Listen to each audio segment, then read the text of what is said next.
Sa maulan na gabi, dalawang engkantong mag-ina ang inilaban ang kanilang buhay. Kailangan nilang makatakas mula sa kamay ng mabangis na aswang na siya rin pumaslang sa kanilang padre di pamilya. Karipas ang takbo, hindi alintana ang mga sugat na natatamo. Ang kidlat at tulog, pati na rin ang kadiliman sa kagubatan ang tila bumabawi ng pag-asa sa kanila. Ngunit hindi sumuko ang mag-ina.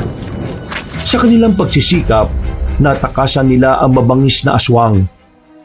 Bagamat nakaligtas sila sa tiyak na kamatayan, isang malaking katanungan sa mag-ina kung ano ang buhay na naghihintay sa kanila. Nag-aalala ang babaeng si Gemma.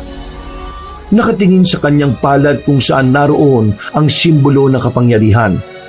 Nagliliwanag ngunit hindi gumagana.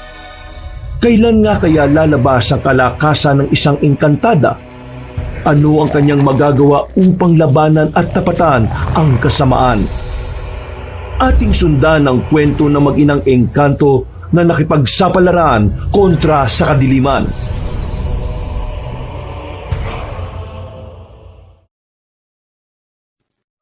Malakas ang ulan at sinasabayan pa ito ng malalakas na kidlat. Pero walang pakialam ang mag-inang Gemma at Celia. Para sa kanila, bawat segundo ay mahalaga. Bawat hakbang ay siyang magliligtas sa kanila laban sa nilalang na humahabol sa kanila. Kailangan nilang makawala. Kailangan nilang mabuhay. Hindi sila maaaring mamatay. Dahil ang hustisya na kanilang inaasam ay sa kanila lamang din nakasalalay. Mama, hindi na po ba niya tayo makikita rito? Hindi tayo dapat maging kampante, anak. Mabangis ang nilalang na yon. Kailangan nating maging alerto. Hindi na muna nagsalita ang batang si Celia. Nakikiramdam lang din ito. Maigpit lamang ang pagkakahawak nito sa kamay ng kanyang ina. Habang si Gemma naman, palingon-lingon sa paligid. Nahihirapan itong pakiramdaman ng paligid dahil sa lakas ng ulan. Hindi niya marinig kahit ang mga hakbang lamang ng aswang. Halos 20 minutos rin itong naroon. Nang makasiguro ang babaeng si Gemma, nakaisip na rin siyang lumabas ng kanyang pinagtataguan. Wala ang nilalang na kanilang kinatatakutan. Kaya sinamantala na ng mag-ina ang pagkakataon. Agad silang umalis doon at nakarating sila sa isang baryo. Mama, bakit po ayaw nila tayong pagbuksan ng pinto? Ayaw po ba nila sa atin? Anak, manalig lang tayo. Mamaya, meron ding bahay na magpapatuloy sa atin. Pero mama, nilalamig na po ako eh. Ano po bang pwede nating gawin? Saan po tayo matutulog ngayong gabi? Ang lakas-lakas pa ng ulan. Akong bahala, anak. Gagawa ako ng paraan para makatulog ka ng mahimbing ngayon. Huminga na lamang ng malalim ang babaeng si Gemma. Pero ang totoo, kahit siya ay hindi rin alam kung papaano sila makakapagpahinga sa gabing yon. Wala rin naman kasi silang kakilala sa baryo na yon. Hindi rin naman kasi sila taga roon. Wala silang kahit na anong ideya kung anong klase ng mga tao ang mga naninirahan sa lugar na yon. Gumilid na muna ang mag-ina. Sumilong sila sa isang lumang kubo na katabi lang din ng isang bahay. Nakatayo lamang ang dalawa roon.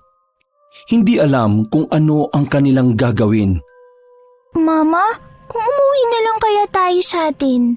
Wala naman na yata po yung aswang eh. Anak, kagaya ng sinasabi ko, hindi tayo dapat maging kampante. Mabangis ang aswang. Kapag bumalik tayo ron, malaki ang tsansa na babalik lang din siya ron. Pero mama, wala po tayong kinabukasan dito. Anak, nakalimutan mo na ba ang ginawa ng aswang sa iyong ama? Hindi ko hahayaang gawin niya rin yun sa isa sa atin. Alam ko na ayaw rin ng papa mo na mangyari yun sa atin. Mama, bakit po ba kasi tayo ginugulo ng aswang? Wala naman po tayong ginagawang masama sa mga aswang ah. Malaki ang papel ng mga kagaya natin sa pagpapalakas ng mga puwersa ng mga nilalang na kagaya rin nila. Kaya naman, gustong-gusto nila tayong makuha. Mama, kung umuwi na lang kaya tayo sa atin. Wala naman na yata po yung aswang eh.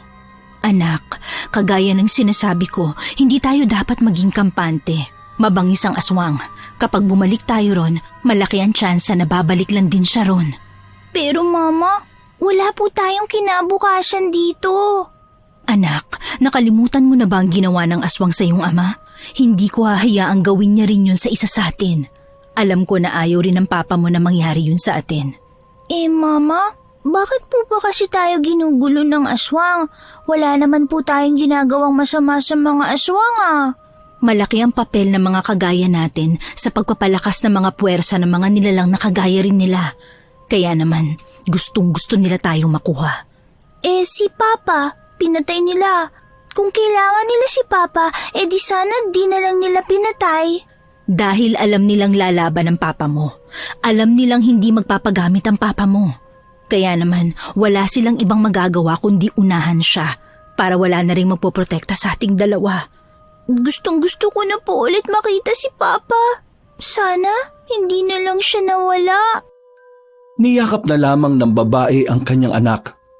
Sumiksik sila sa gilid. Niyakap ni Gemma ang kanyang anak para kahit na papaano ay mabawasan ng lamig na nararamdaman nito. Sa kakahintay na tumila ang ulan, nakatulog na sila sa sulok. Hindi na nila alintana ang malakas na hangin. Maya-maya pa, naimulat ni Gemma ang kanyang mga mata nang may matapat na ilaw sa kinalalagyan nila. Nang maaninagan niya, isang binata ang nakita niyang may hawak ng ilaw. Lumapit ito sa kanila sa pag-aalala na baka kung anong nangyari sa kanilang mag-ina. Ayos lang ba kayo? Bakit po kayo nandito sa ganitong kalakas na ulan? Napatayo si Gemma, habang ang kanyang anak naman ay nanatiling tulog habang nakasandal sa dingding ng kubo. Wala kaming ginagawang masama. Nakikitulog lang kami sa kubong ito. Malakas kasi ang ulan. Wala kaming mapuntahan. Huwag mo kaming sasaktan. Hindi naman ako mananakit. Nadaanan ko lang kasi kayo. Akala ko kung anong nangyari sa inyong dalawa eh. Teka, anak mo ba siya?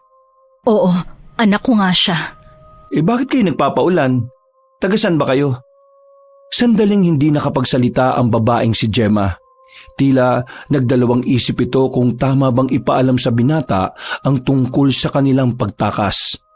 Kalaunan, naisipan na lamang niyang hindi na lang din ito sabihin. Pinalayas kami sa amin. Ganun ba? Pwede bang tulungan mo kami? Pwede bang makitulog kami? Kawawa naman ang anak ko eh. Kanina pa siya nilalamig. Hindi ko na alam kung anong gagawin ko. Halos lahat ng nilalapitan namin dito, hindi naman kami pinagbubuksan. Pero kasi, hindi ko naman bahay ang tinitiran ko eh. Bahay yun ng lolo ko.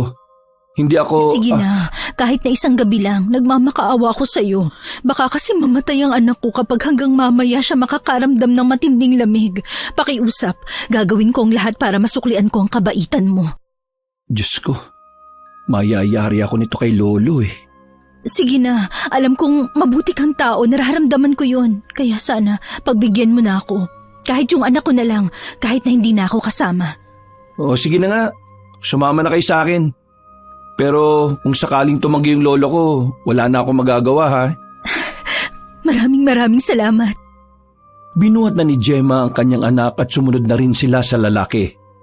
Habang naglalakad sila ay hindi na napigilan ng babae na itanong kung ano ang pangalan ng sinusundan nila. Hindi ko alam na meron pa palang mga tao na mabubuti kagaya mo. Pero ano bang pangalan mo? Kilala ko dito sa amin bilang Bruno. Kayo? Ako si Gemma at itong aking anak, siya si Celia. Hindi naman sa nanghihimasok ako ha. Nasaan ba ang asawa mo? At pinabayaan lang kayo ng ganito? Wala na ang asawa ko. Patay na siya. Pasensya na. Hindi ko naman alam eh. Ayos lang. Ako nga ang dapat na humingi ng pasensya kasi nakakaabala kami sa'yo. Yun na yung bahay namin oh. Hintayin niyo muna ako dito sa labas ha. Tapos kakausapin ko lang muna yung lolo ko kung papayag siya.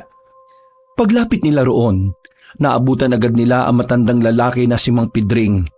Basang-basa na rin ito ng ulan dahil sa pag-aayos nito ng lubid na itinali sa bubungan nila. Nang makita sila nito, ay agad naman itong tumigil sa ginagawa. Sumilong sila Gemma sa gilid at nilapitan naman ni Bruno ang lolo niya. Medyo may kalayuan ng distansya ni Bruno sa mag-ina kaya hindi sila maririnig ng mag-ina. Pambihira ka. Nag-uwi ka ng babae rito. Hindi lang babae, may kasama pang bata. Umamin ka nga sa akin. May pamilya ka na ba pero nilihim mo lang sa akin? Para naman tong siraulo si Lolo. Ano sinabi mo? Lo, hindi ko asawa yung babaeng yan. Mas lalong hindi ko rin naman anak yung kasama niya. Kung gano'n sino naman yan? Hindi ko rin sila kilala eh. Siraulo, hindi mo kilala pero dinala mo rito. Nakakalimutan mo na ba kung ano ang trabaho ko, ha, Bruno? Hindi. Hindi ko nga sila dinala rito dahil sa trabaho mo, Lo. Ha? Nilalagnat na kasi yung bata dahil ilang oras na raw silang nasa ulanan. Baka pwedeng tulungan mo sila. Ano bang nangyari sa mga yan? Saan mo napulot yan? Nadaan ako kanina sa lumang kubo ni Catering. Kinuha ko na sila. Nakakaawa eh. At saka kawawa yan. Lalo kung si Catering pa yung makakakita sa kanila. Ang sabi kasi nung babae, pinalayas daw sila. Tinanong ko naman kung nasaan ang asawa niya. Ang sabi niya patay na raw. Broda, alam mo naman na hindi rin naman tayo mayaman, hindi ba? Pero hindi rin naman tayo said na said. Pwede naman siguro natin silang tulungan.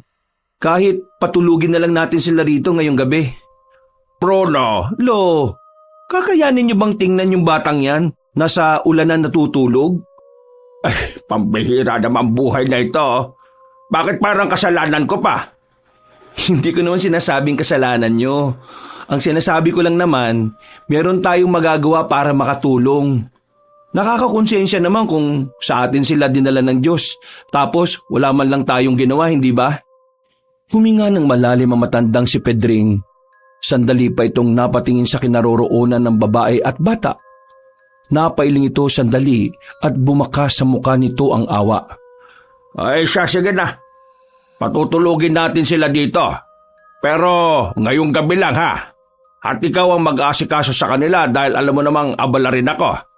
At kung sakaling may mawala sa mga gamit ko, ikaw lang ang sisisihin ko. Sige Lo, ako na pong bahala sa kanila. Sinenyasan na ni Bruno ang mag-ina para pumasok.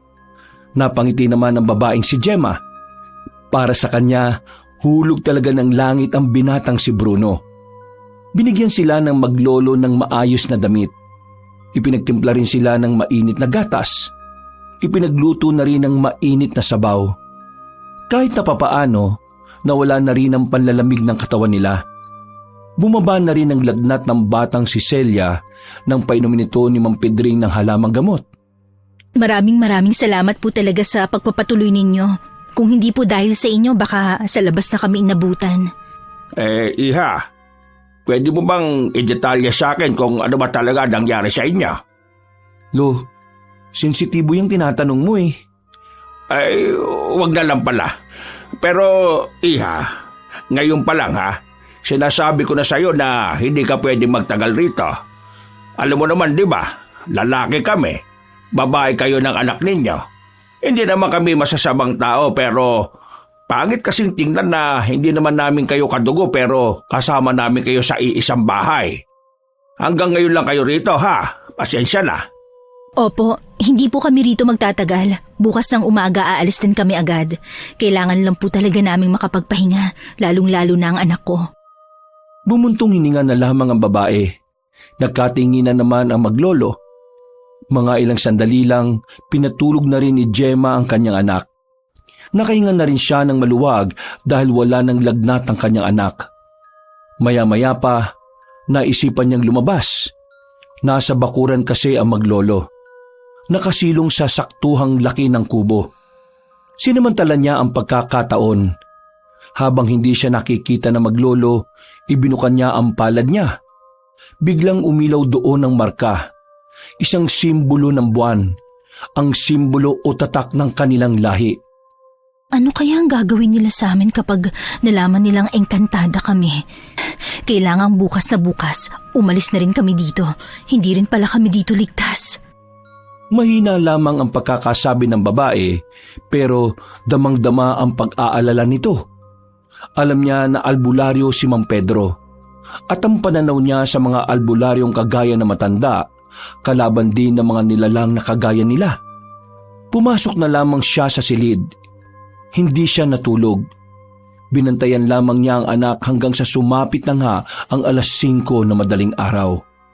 Kapag nagutom kayo ng anak mo, kuha na lang kayo ng pagkain sa lamesa ha. Aalis kasi si Lolo eh. Ako naman, magsisibak ako sa labas. Baka walang mag-asikaso sa inyo. Maraming salamat. Ako na lang ang bahala sa aming mag-ina. Maraming salamat talaga, Bruno, ha? Sobra-sobra na itong ginagawa niyo para sa amin. Ayos lang. Siyempre, mga Pilipino tayo eh. Likas sa atin ang pagiging matulungin. Maraming salamat. Ngumiti sa kanya ang lalaki.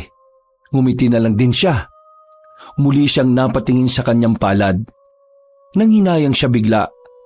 Naisip niya na kung gumagana lang din talaga ang kanyang kapangyarihan, hindi naman nila kailangan takbuhan ng aswang na humahabol sa kanila. Dahil alam niya, mas malakas ang mga engkantada sa mga nilalang na yun. Paggising ni Celia, agad silang lumabas at pumwesto na sa lamesa. Tuwang-tuwa ang bata. Magana itong kumain. Mama, ang sarap-sarap naman ito. Anong klaseng pagkain kaya ito? Walang ganito sa atin eh. Ang sarap-sarap talaga. Celia, hinaan mong boses mo. Hindi nila pwedeng malaman kung ano tayo. Maliwanag ba? Bakit naman po hindi? Hindi naman po tayo masama eh. Makinig ka na lang sa akin, ha? Mama, ang sarap talaga nito. Kumain ka na rin. Sinabayan na lamang ni Gemma ang kanyang anak. Matapos yun, inilagay na rin ni Gemma ang mga plato sa lababo. Gusto niya sanang hugasan ng mga yon, pero hindi niya naman alam kung papaano. Wala naman kasing ganoon sa pinanggalingan nila. Hindi sila naguhugas. Hindi rin naman sila kumikilos. Dahil sa mundo nila, sila ang pinagsisilbihan. Makalipas ang ilang oras, nakabalik na rin si Bruno galing sa kabilang bahay. Daladala na nito ang mga sinibak na kahoy.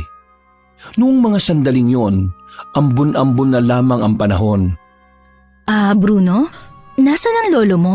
Gusto sana naming magpaalam ng anak ko bago kami umalis. Hintayin nyo na lang. Pabalik na rin yon. Bumili lang kasi ng panghanda. Panghanda? Oo, panghanda. Kaarawan kasi ni Lolo ngayon eh. Kaarawan? Kapanganakan niya? Oo. Ngayon lang kasi siya maghahanda. Kaya yun, bumili talaga siya ng mga lulutuin mamaya. Kuya, ano pong pangalan nyo? Ako? Bruno ang pangalan ko. Ikaw si Celia, di ba? Paano nyo po nalaman ang pangalan ko? Sinabi sa akin ng mama mo. At ang pangalan niya at ang pangalan mo. Kuya Bruno, magandang lalaki po kayo. Oh, Gemma, marunong din pala mambola itong anak mo, ha? Anong mambola? Mambola. Ibig sabihin, yung sasabihan mo ng magandang bagay o salita ang isang tao kahit na hindi naman totoo. Paniniwalain mo siyang gwapo siya kahit na hindi naman talaga. Magandang lalaki ka naman po talaga eh. Di po ba, Mama? Hindi agad nakapagsalita ang babae. Tila nakaramdam ito ng hiya sa sinabi ng bata. Pero kalaunan ay sumang-ayon na lamang si Gemma kay Celia. Natawa na lamang din sa kanila ang lalaking si Bruno. Maya-maya pa, pumasok na lang sila sa bahay. Mga dakong 10:00, dumating na ang matandang lalaki na si Pedring. Daladala nito ang pinamili. Nagtaka pa ito nang maabutan pa rin ng mag-ina sa loob ng bahay. Mang Pedring, hinintay ka lang talaga namin na makabalik. Magpapaalam lang po sana kami sa inyo. Saan na kayo niyan? Hindi ko rin po alam eh, pero bahala na siguro ang tadhana sa amin. Mama, hindi po ba talaga tayo pwedeng dito na lang sa bahay nila? Ayoko na pong maulanan ulit sa labas eh. At saka isa pa, baka habulin tayo ulit ng... Anak, hindi pwede. Kasi kagaya ng sinabi ni Mang Pedring, hindi magandang nagsasama ang mga lalaki at mga babae kung hindi naman sila magkakadugo. Pero wala naman sigurong masama. Lalo na nangangailangan kayong dalawa. Lo, anong sinasabi mo? Total, kaarawan ko naman ngayon. Di ipagpaliban na muna natin ang pag-alis nilang dalawa. Mas maganda kung marami tayo sa birthday ko, di ba? Sinasabi niyo po bang dito na muna kami sa inyo? Oo, ganun na nga. Bakit po biglang nagbagong isip niyo? Naawa ko sa inyo. Isa pa, gusto ko rin na bukod sa aming dalawa ng apo ko may kasama akong magdiriwang ng kaarawan ko. Marami po ulit salamat, Mang Pedring. Makakakain ulit ako ng masarap na pagkain! Matapos ang usapan na iyon ay kaagad na rin silang naghanda. Nagluto agad ang maglolo. Habang ang mag-ina naman ay nasa loob lang ng bahay. Walang maitulong si Gemma. Hindi siya marunong maghiwa. Hindi rin siya marunong maghimay ng gulay. Kahit na anong gawaing bahay na pangkaraniwan lang naman ay hindi niya pa rin kayang gawin. Nagtataka nga ang maglolo kung bakit. Unang pumasok sa isipan nila, nabibilang sa mayamang angka ng mag-ina. Pero wala silang kaalam-alam na si Gemma at Celia pala ay nabibilang sa isang angkan ng mga engkanto. Ayos na siguro yan. Masarap naman na. Elo, bakit ba tayo nagluto ng biko? Hindi naman araw ng patay ngayon Kaarawan mo to Pakailamero talaga to. Bakit ba? Ako naman ang may birthday. Ako ang masusunod, di ba? Mang Pedring, ilang taon na po kayo? Bakit mo naman tinatanong? Gusto mong malaman kung matanda na ako, ano? 60 years old na yung si lolo ko. Ano po? 60? Oo, sa Tagalog, 6 na po. Bata pa po pala ang lolo nyo. Ako po kasi nasa... Celia, marami ka nang sinasabi. Paumanhin po, Mama. Natutuwa lang po kasi ako. Nung pong sa atin kasi, wala po akong makausap na iba kundi kayo lang. Ganito po pala rito? Maraming tao? Saan ka ba nakatira? Sa ibang planeta? Ito talagang batang ito. Nakakatuwang anak mo, Gemma, no? Pasensya na po talaga. Hindi na po kasi talaga mapigilan ng bibig niya kapag nagsalita na siya. Wala namang problema. Mas maganda nga sa batang nagsasalita kaysa sa hindi naman umiimik. O paano? Luto na itong mga pagkain. Sabay-sabay na tayong kumain. Sabay-sabay nilang pinagsaluhan ng handa sa kaarawan ni Mang Pedring. Kahit na papaano ay naging kakaiba ang pagdiriwang nila. Ito lang kasi ang unang pagkakataon na meron silang nakasamang iba sa espesyal na araw na yon. Matapos ang masayang sandaling yon, hindi rin inakala ni Gemma na magiging parte na rin pala ng kanilang buhay ang maglolo. Dahil mula noon, hindi na sila pinaalis ni Mang Pedring. Naawa kasi ang matanda sa batang si Celia. At para hindi mag-isip ng kung ano-anong ibang tao sa kanilang baryo, pinalabas na lamang nila na apo na rin ni Mang Pedring ang mag-ina. Mabilis na lumipas sa mga araw. Unti-unti nang nasasanay si Gemma at Celia sa sistema ng mga tao. Pakiramdam na nga rin nila ay normal na tao na lamang sila. Isang araw, Gemma, mamaya nga pala isasama namin kayo ha. Sa kabilang baryo, kasi pista. Naisip ko lang naman na maganda rin kung makakalabas kayo ng bahay. Para naman hindi kayo nabuburyong dito. Maraming salamat po pero baka makaabala lang po kami sa magiging kasiyahan nyo dahil kailangan nyo pa kaming intindihin mag-ina. Ay nako, hindi naman. Mula nang maging parte na kayo ng pamilya, kahit na kailan ay hindi naman kayo naging abala. Isa pa, para na rin sa anak mo. Alam ko, gustong-gusto niya rin magkaroon ng ibang kakilala. Mang Pedring, may gusto sana akong itanong pero wag niyo sanang mamasamain. Ay siya, sige. Itanong mo lang. Makikinig naman ako. Bakit po ba ang bait-bait niyo sa amin ng anak ko? Nakilala niyo na po ba kami noon? Ngayon ko nga lang kayo nakilala. Pero kahit ako, hindi ko rin alam kung bakit ganito ang trato ko sa inyo Siguro dahil namimiss ko yung anak kong babae. Ganitong-ganito rin kasi ang samahan namin noon. Hindi kami masyadong nag-uusap pero wala naman kaming problema sa isa't isa. May anak po pala kayong babae. Nasaan po siya? Nasa ibang bansa. Matagal pa uwi nun. Siya ang ina ni Bruno. Kaya po pala. Ay, paano? Mamayang hapon aalis tayo ha. May mga pinamili naman tayong damit dyan. Suotin nyo yung pinakamaganda.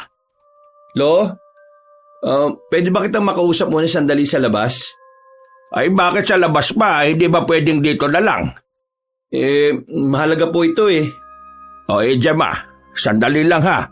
Kakausapin ko lang itong apo ko. Tumango lang ang babae. Pero dahil kinain din ng kurisidad si Gemma, palihim siyang nakinig sa maglolo. Lumapit siya sa bintana at doon ay nalaman niya kung ano ang pinag-uusapan ng dalawa. Lo, nakausap ko kanina si Mang Edgar. Meron daw silang namataan na aswang sa bandang norte. Aswang? Teka, paano magkakaroon ng aswang dito matagal lang natugis na mga sinaunang albularyo mga lintik na aswang na yan? Yun nga rin ang hindi ko maintindihan eh.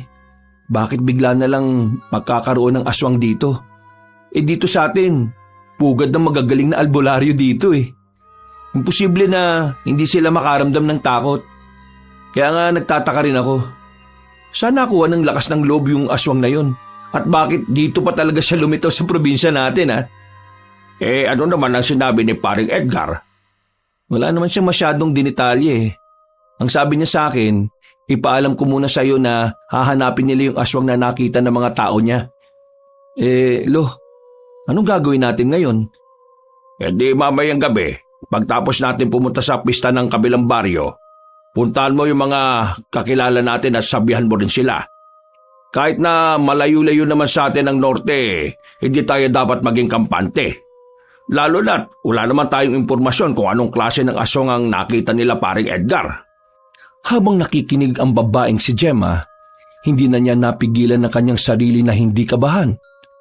Nakaramdam siya ng pagkabahala. Nag-alala siya para sa kaligtasan nilang mag-ina. Alam niya na hindi talaga sila titigilan ng mga aswang hanggat hindi nakukuha ng mga yun ang kailangan sa kanila. Muling binuka ni Gemma ang kanyang palad. Umiilaw lang ang simbolo sa kanyang palad pero wala siyang nararamdamang kahit na anong kapangyarihan. Nanghihinayang siya. Kung sana'y noon niya pa inaral ang kapangyarihan na tinataglay nilang mag-ina, edi sana'y hindi siya kinakabahan na makalaban ng mga aswang. Sa kanilang angkan kasi, likas sa mga engkantadang gaya nila ang kapangyarihan na nasa loob lang ng kanilang diwa. Ngunit hindi naman yun gagana kung hindi ito lubusang makikilala. Kaya ngayon, nagtatago lamang ang mag-ina sa katauhan ng mga simpleng tao. Mama, ano pong ginagawa niyo dyan sa bintana? Nagulat ang babae nang marinig niyang bigla ang tinig ng kanyang anak. Buti na lamang ay hindi naman kalakasan ang pagkakasabi nito kaya hindi sila narinig ng maglolo.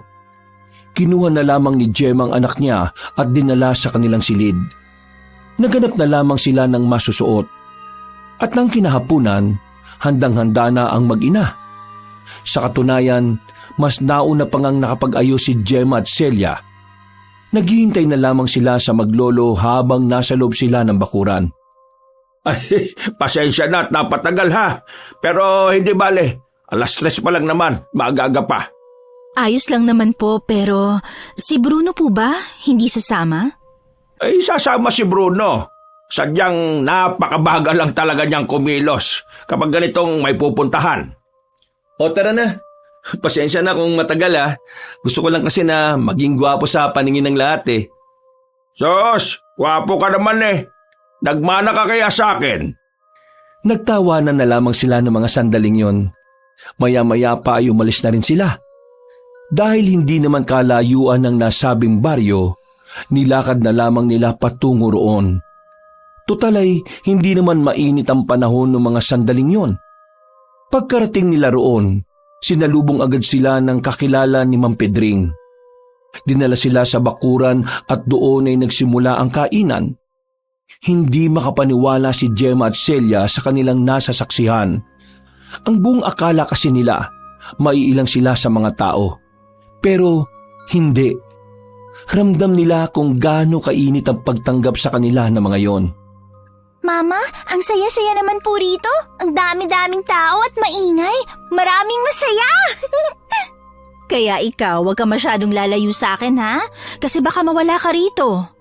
Nako, Celia, siguradong magiging masaya ka rito, iha. Sa gilid ng bakuran kung saan nakapwesto ang lamesa, pumesto ang mag-ina. Ang daming nakahain sa ibabaw ng lamesa, kaya tuwang-tuwa ang batang si Celia. Nung mga sandaling yon, pakiramdam ni Gemma ay mga normal na tao lang din sila.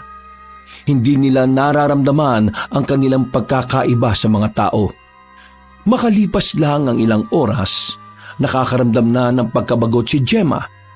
Hindi rin naman kasi sila tumatayo. Nanunood lang sila sa mga taong nagkakasiyahan. At kung minsan naman ay dinadalaw lang sila na maglolo. Habang pinagmamasdan ng mga nagsasayawan, napansin ni Gemma ang isang lalaki na nakatayo sa labas. Meron niyong hinahanap at malakas ang palagay niya na sila ang hanap ng lalaking yon. Celia, kailangan na nating umalis dito. Pero Mama, nakakatuwa po silang panoorin, oh. Hindi po ba kayo natutuwa? Kailangan mo makinig sa akin. Kinawakan na niya ang kamay ng kanyang anak. Paglingon niya sa kabilang banda naman, nakita niyang meron pang isang lalaki na tila hinahanap din sila. Hindi maaaring magkamali si Gemma sa mga sandaling yon. Ang dalawang lalaki na nasa labas ay mga lihitimong aswang. Hindi siya maaaring magkamali sa kanyang kutob. Amoy na amoy niya ang kakaibang amoy ng isang tunay na aswang. Hindi na siya nagsayang pa ng oras. Agad na rin siyang umalis doon. Halos makaladkad na niya ang anak sa pagmamadaling makatakas. Nabuhay na naman ang kanyang takot sa kalooban. Nakala niya ay matagal nang naglaho dahil sa pansamantalang saya na nararamdaman niya. Nakalabas sila ng bakuran. Nasa kalsada na silang dalawa. Makailang ulit pang lumilingon-lingon sa likuran ng babae para siguraduhing walang sumusunod sa kanila. Mama, ano po ba nangyayari? Bakit po pa bigla na lang tayong umalis doon? Gusto ko pa po kasi doon eh. Anak, may mga aswang doon. 2. Tayo ang pakay nila. Kapag nakita nila tayo ron, mapapahamak tayo at baka madamay pa ang ibang tao. Pero Mama, mas delikado po kung tayong 2 lang. Dapat po sinabi natin kay Kuya Bruno at Mang Pedring ang tungkol dyan. Nakakahiya kasi masyado na tayo naging pabigat sa kanila. Kaya nakakahiya kung madadamay pa sila sa gulong nito. Saka isa pa anak, baka malaman nila kung anong tunay nating katauhan. Engkantada tayo, mga nilalang na nagmula sa dugo ng malalakas na engkanto. Mama, natatakot po ako kapag 2 lang po tayo eh. Magtiwala ka lang sa akin anak, hindi kita pababayaan. Nang marinig nila ang nakakatakot na angil ng aswang, ay agad silang gumilid. Sinubukan na muna nilang magtago sa halamanan. Hanggang sa hindi na nga nagtagal, nakita na nila ang 3 lalaki. Hindi inakala ni Gemma na nagkamali pala siya ng bilang. Pero ang mas kinabahala niya noon, naroon din ang lalaking aswang na humahabol sa kanila. Pamilyar sa kanya ang muka. Nararamdaman kong nandito lang sila. Hanapin nyo! Hindi na sila pwede makawala pa. Tsak, malalagot tayo kay Pinuno kapag umuwi tayong hindi na naman sila kasama. Naghiwalay ang 2 aswang. Naiwan sandali ang lalaking si Odong, ang aswang na naging dahilan kung bakit sila napadpad sa baryo nila Mang Pedring. Yun din ang aswang na pumaslang sa kanilang padre de pamilya. Palis na sana ang lalaking yon nang biglang maubo ang batang si Celia. Narinig sila ng lalaking aswang. Kaya naman, kaagad na tumakbo ang mag-ina paalis. Pero sa kasamaang palad, naharangan sila ni Odong. Nandito lang pala talaga kayo ha. Masyado niyo akong pinahirapan sa paghahanap sa inyo ha. Subukan mong lumapit. Papaslangin kita. At ano magagawa ng isang mababang engkantada na kagaya mo? Wala!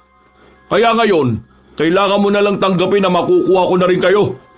Halina kayo! Sumama kayo sa akin! Sumama kayo na mapayapa para wala na rin masaktan. Hindi kami sasama sa kagaya mong kampo ng kasamaan. Ay! Hindi lang kami mga asong ang kampo ng kasamaan sa mundong ito, no? Marami pa. Kabilang na rin kayo mga engkanto. Kaya huwag kang magmalinis dyan. Tara na, sumama na kayo sa akin. Ipapangako ko na walang mangyayaring masama sa anak mo kapag sumama kayo na maayos. Hindi mo ako malilinlang. Alam ko na kapag sumama kami sa inyo, gagawin nyo lang kaming alay para buhayin ng Panginoon nyo. Mama, natatakot na po ako. Baka kung anong gawin niya sa atin. Huwag ka mag-alala, anak. Akong bahala. Hindi ko hahayaang makadampi ang kahit daliri niya sa atin. Dahil masyado kang nagmamatigas, wala na akong ibang magagawa. Kailangan ko na kayong ida sa persahan. Tingnan lang natin. Biglang nagbago ng anyo ang lalaking si Odong. Naging itsurang aswang na ito. Takot na takot ang batang si Celia. Nanginginig na ang mga kamay nito.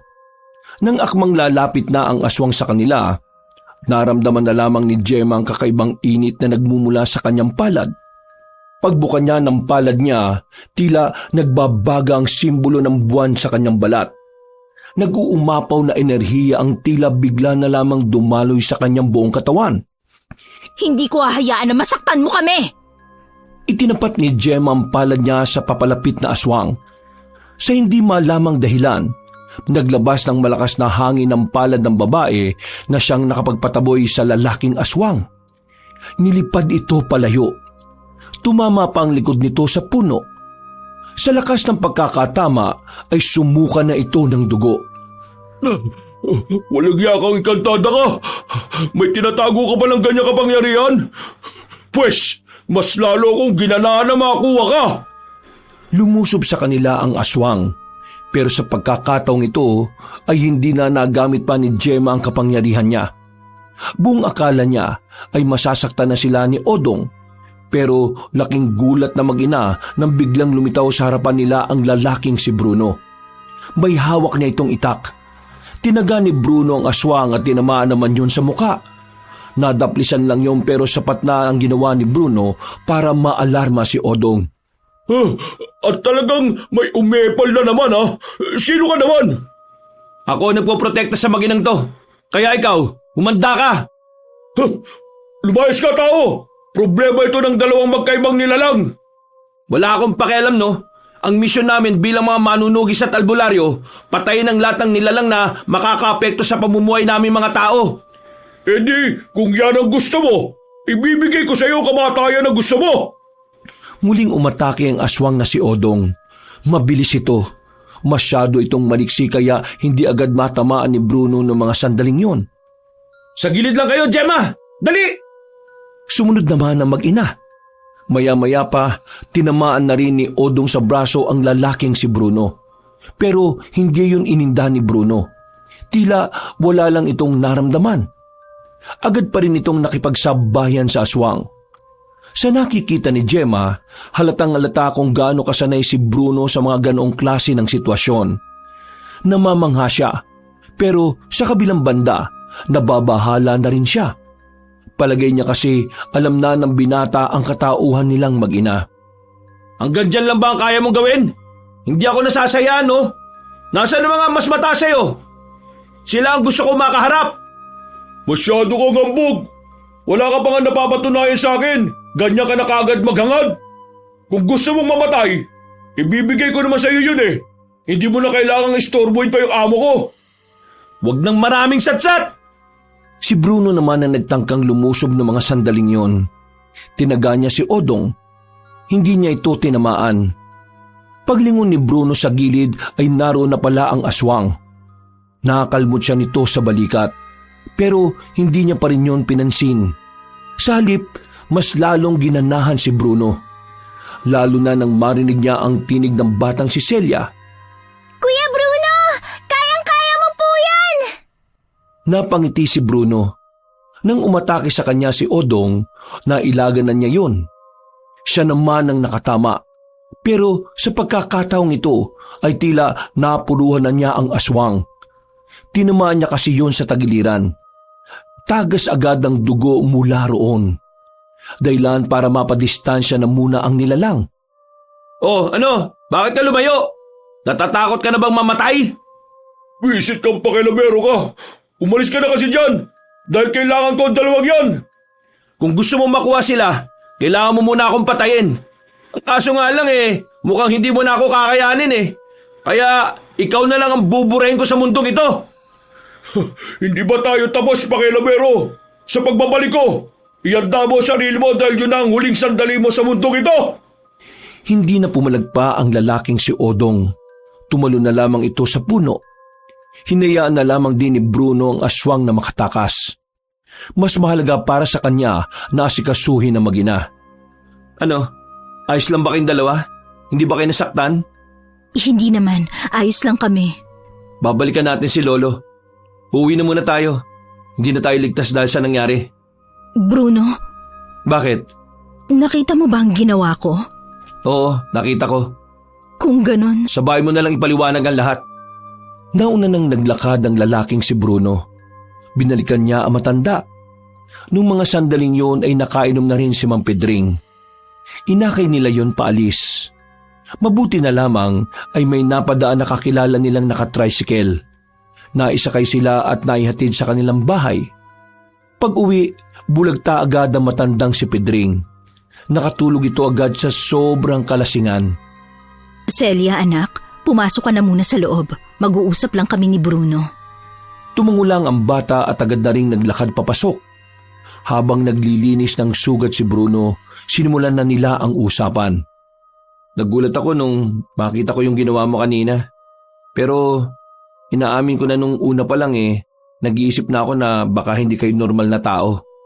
Pero hindi ko naman inisip na aswang kayo. Sadyang nagtataka lang ako kung bakit ang dami niyong hindi alam sa buhay kahit na mga simpleng bagay lang. Gemma, paliwanag mo nga sa akin, ano ba talaga kayo ni Celia? At bakit kayo gustong paslangin ng aswang na yon? Hindi nila kami gustong paslangin.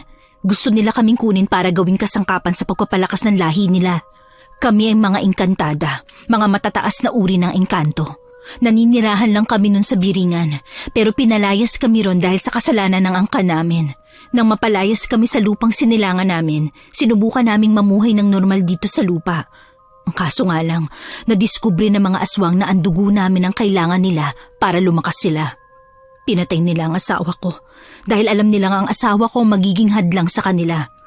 At isa pa, hindi namin katulad ang asawa ko. Ang dugo niya ay pangkaraniwan lang. Nung gabing nakita mo kaming basang-basa sa ulan, yun yung gabi na nakatakas kami sa kanya. Yung nakita mo namang kapangyarihang nagawa ko, normal sa aming mga engkantada yon. Ang kaso nga lang, hindi ko yun magamit ng maayos.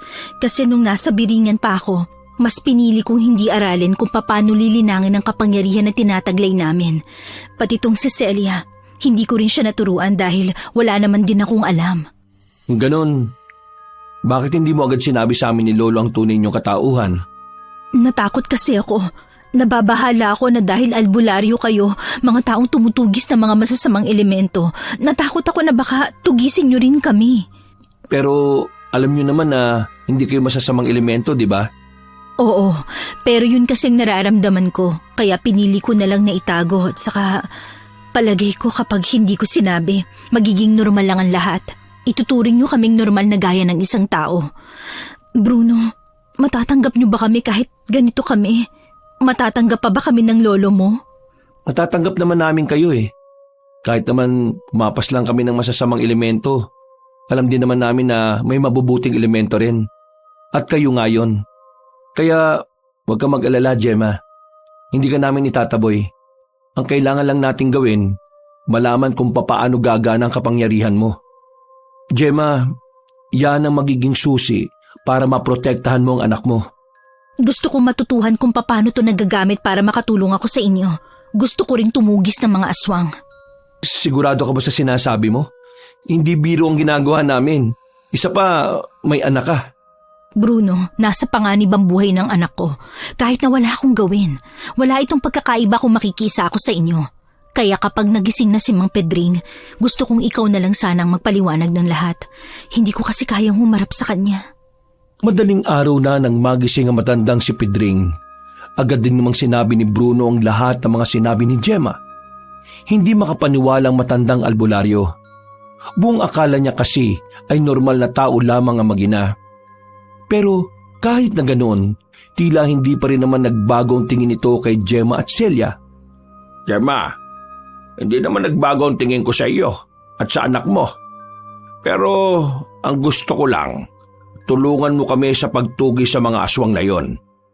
Ngayong tuluyan na silang nakarating sa probinsya natin, nakakasiguro ko na makakatulong ka sa amin. Pero, Lo, hindi ba parang delikado para sa kanilang sinasabi nyo? Kesa naman mapahamak sila ng walang kalaban-laban.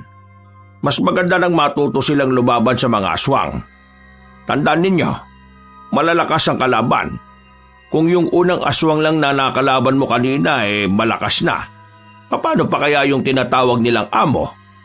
Kailangan natin ng kahit na anong lakas. Huwag po kayong mag-alala, Mang Pedring. Buong-buo na po ang loob ko. Handa na po akong gawin ang makakaya ko para makatulong sa pagpuksa sa mga aswang na yon. Para na rin po to sa kinabukasan ng anak ko. Kung gano'n wala na pala akong dapat na ipag-alala. Ang kailangan na lang natin gawin ngayon ay alamin kung paano natin mapapagana ang kapangyarihan mo. Sa ngayon, hindi ko rin talaga alam. Bigla-biglaan lang siyang lumalabas Hindi ko siya kayang kontrolin. Sige, pag-aaralan ko yan. Sa ngayon magpahinga na muna kayo mag-ina. Akong bahala sa inyong dalawa. Bruno, bantayan mo na muna sila rito ha. Saan na naman kayo pupunta kaaga-aga? Maghanap ako ng mga libro o impormasyon na makakatulong sa atin para linlangin ang kapangyarihan niya. Umalis sa matanda nung umagang yon kahit na hindi pa nakakaligo at meron pang hangover. Sila lamang ang naiwan sa bahay ng mga sandaling yon. Dahil sa pagkabahala na baka masundan sila ng mga aswang sa bahay, naglagay na lamang si Bruno ng mga pangontra sa palibot. Mabilis na lumhimpas sa mga sandali. Sumapit na rin ang 12:00 ng tanghali. Sabay-sabay na rin silang kumain. Hindi pa rin nakakabalik ang matandang lalaki. Habang nasa bakuran si Gemma sa kasagsagan ng kanilang pagwawalis, nakarinig sila ni Bruno ng kalabog sa loob ng bahay. Nagkatinginan pa sila sandali. Ako na titingin. Hindi, ako na. Ako na lang. Nagpresinta na ang lalaki. Pagpasok nito sa bahay, nagulat si Gemma nang paulit-ulit siyang tawagin ni Bruno. Agad naman pumasok ng bahay ang dalaga at pagpasok niya sa loob, nakita niya ang kanyang anak na nakahiga na sa sahig at wala ng malay. Diyos ko, ano nangyari sa kanya? Hindi normal ang init ng katawan niya, Gemma. Mataas ang lagnat niya. Celia! Kinuha ng babae ang kamay ni Celia. Tiningnan nito ang palad nito. Nakita nilang may umiilaw na marka doon. Isang simbolo na hugis buwan. Anong ibig sabihin yan? Nangyari na to sa akin nung bata pa ako. Ito ang unang pagkakataon na lumitaw na ang marka niya. Ibig sabihin, pati si Celia magkakaroon na rin ng kapangyarihan? Oo, lalabas na ang kapangyarihan niya. Pero hindi ko alam kung kailan at kung paano. Natigil sa pagsasalita ang babaeng si Gemma nang biglang magkaroon ng malay ang bata. Tumingin ito sa kanya, pero napansin pareho ni Gemma at Bruno na kulay asul ang mga mata ng bata. Anak, anong nararamdaman mo? May masakit ba sa'yo? Mama, masakit po ang buong katawan ko. Ano po nangyari sa akin? Mainit po ang katawan ko. Wala si Lolo ngayon. Hindi ako biyasa sa panggagamot Pero sige, susubukan ko. Hindi, ako nang bahala sa kanya. Marunong ka? Iba ang paraan ng panggagamot namin. Bigyan mo na lang ako ng kutsilyo. Ha? Kutsilyo? Anong gagawin mo? Itunuro sa akin ng aking ama na kapag sa unang araw na maramdaman ni Celia ang ganitong kalagayan, kailangan niyang masugatan para mabawasan ang enerhiya niya na nag-uumapaw sa katawan niya. Hindi ba siya mapapahamak niyan? Hindi. Alam ko to. Sinunod na lamang ni Bruno ang sinasabi ng babae. Kinuha niya ang kutsilyo at agad din namang iyong binigay sa babae. Kinuha naman ni Gemma ang kaliwang kamay ng bata. Marahan niyang sinugatan ng maliit si Celia sa palad. Piniga niya ito para mas madaling makalabas ang dugo. Habang ginagawa niya yon, kitang-kita ng dalawang mata ni Bruno na tila merong usok na lumalabas sa katawan ni Celia. Ganyan ba talaga kainit ang katawan niya? Umuusok? Nasa loob ang pinakamainit niyang katawan. Mabuti na lang at naagapan ko. Kung hindi, baka hindi kayanin ng katawan niyang kapangyarihan na meron siya. Yun na yun? Wala na ba siyang kailangang inumin na gamot? Wala na. Kinailangan ko lang bawasan ang dugo niya kung saan doon dinadaloy ang kapangyarihan niya. Nakahinga na rin ng maluwag ang babaeng si Gemma. Si Bruno naman ay napasandal na lang din. Aminadong kinabahan dahil yun ang unang pagkakataon na nakakita siya ng ganon. Karaniwang lagnat kasi na ang nakikita niya sa mga ginagamot ng kanyang lolo. Dumaan pa ang ilang oras. Naging maganda na rin naman ang pakiramdam ng bata. Nakakabangon na ulit ito, na parabang wala lang nangyari. Sumapit ang gabi. Hindi pa rin nakakauwi ang matandang albularyo. Nagtataka na rin si Gemma at Bruno kung bakit. Palagi bang ganito ang uwi ng lolo mo nung hindi nyo pa kami nakikilala? Oo, minsan nga hinuhumaga na yan eh. Pero nagpapasabi yun kay Mang Aping na mahuhuli siya ng uwi. Pero anong oras no? Di pa dumaraan si Mang Aping. Kakaiba itong gabi na to para sa akin ha. Bruno, hindi naman sa nag-aano ko ha, pero paano kung may nangyari kay Mang Pedring? Yun nga rin ang iniisip ko eh. Hindi ko naman pwedeng sundan si Lolo. Baka naman kung ano mangyari sa inyo. Alam mo naman ang nangyari kahapon, di ba? Kaya hindi kayo pwedeng walang kasama rito. May mga pangontra naman, di ba? Kaya ayos lang siguro kung iiwan mo kami rito. Sundan mo na ang lolo mo para makasiguro tayo na nasa maayos ang kalagayan niya. Hindi. Kailangan kong panindigan ng usapan namin ni Lolo. Ako ang poprotekta sa inyo, lalong-lalo na kapag wala siya. Ha? Ano yun? Nagtaka ang dalawa nang makarinig na naman sila ng nagkalampagang kaldero mula sa loob ng bahay.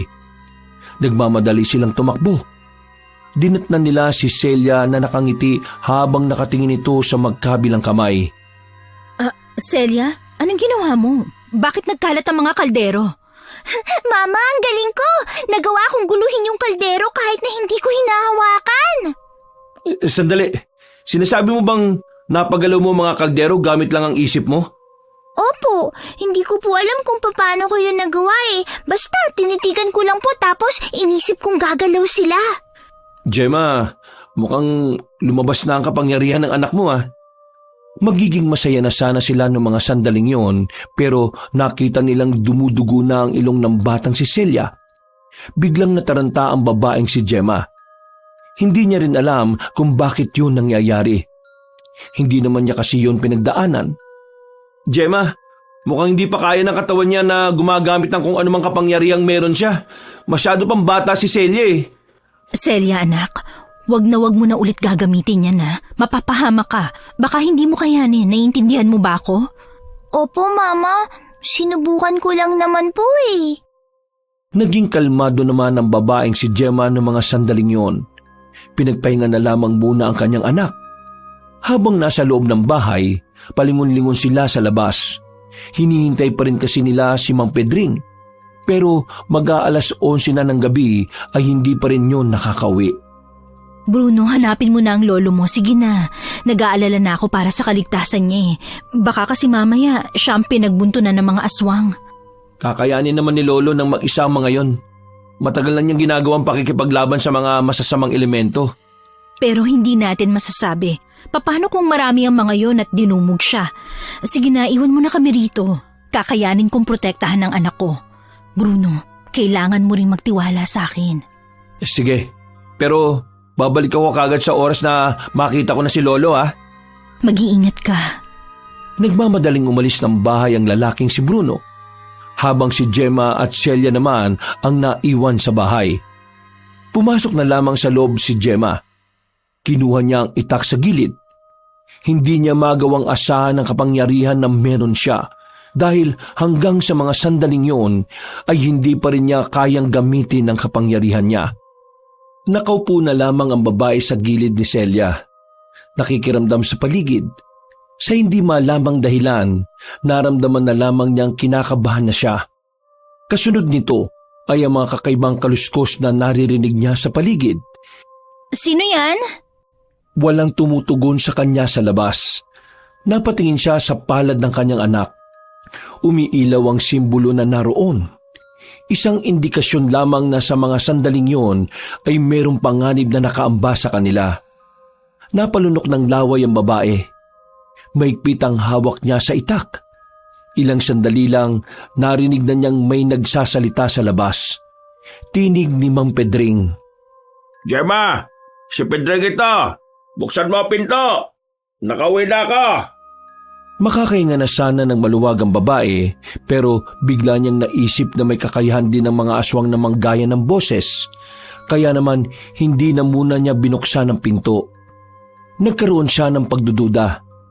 Para makasigurado, may mga bagay siyang itinanong sa matanda. Hindi niyo ba nakita si Bruno? Hinahanap niya po kayo sa labas. Inanap ako ni Bruno. Hindi ko siya nakita Baka nagkasalisihan kami. Bakit ngayon ka lang? Nagdududa ka ba sa akin, Gemma? Ako nga ito, si Pedring. Bakit kasi hindi mo muna buksan ang pintuan nang malaman mong ako nga ito? Kung talagang ikaw si Mang Pedring, kailan ang kaarawan mo? Pambihira. Bakit hindi mo ko magawang pagkatiwalaan Ako nga ang... Sagutin mo na ang tanong ko. Kailan ang kaarawan mo? Kapag tumama ba sagot ko papapasukin mo ako at hindi ka na ba maghihinala? Oo, papapasukin na kita. Kaya sagutin mo ang tanong ko. Ang kaarawan ko ika-18 ng Agosto. Hindi ikaw si Mang Pedring. Hindi yan ang kaarawan niya. Hindi mo ako maluloko, aswang! Isit ka talagang babae ka. Bakit ang hirap mong lokohin? Hindi mo ako maluloko, aswang. Marahil wala akong kapangyarihan ngayon, pero gumagana ng matino ang isip ko. Pumasok ka rito kung gusto mo, nang masunog ka dahil sa dami ng pangontrang nakalagay dito. Hindi na nakapagpigil ang lalaking aswang.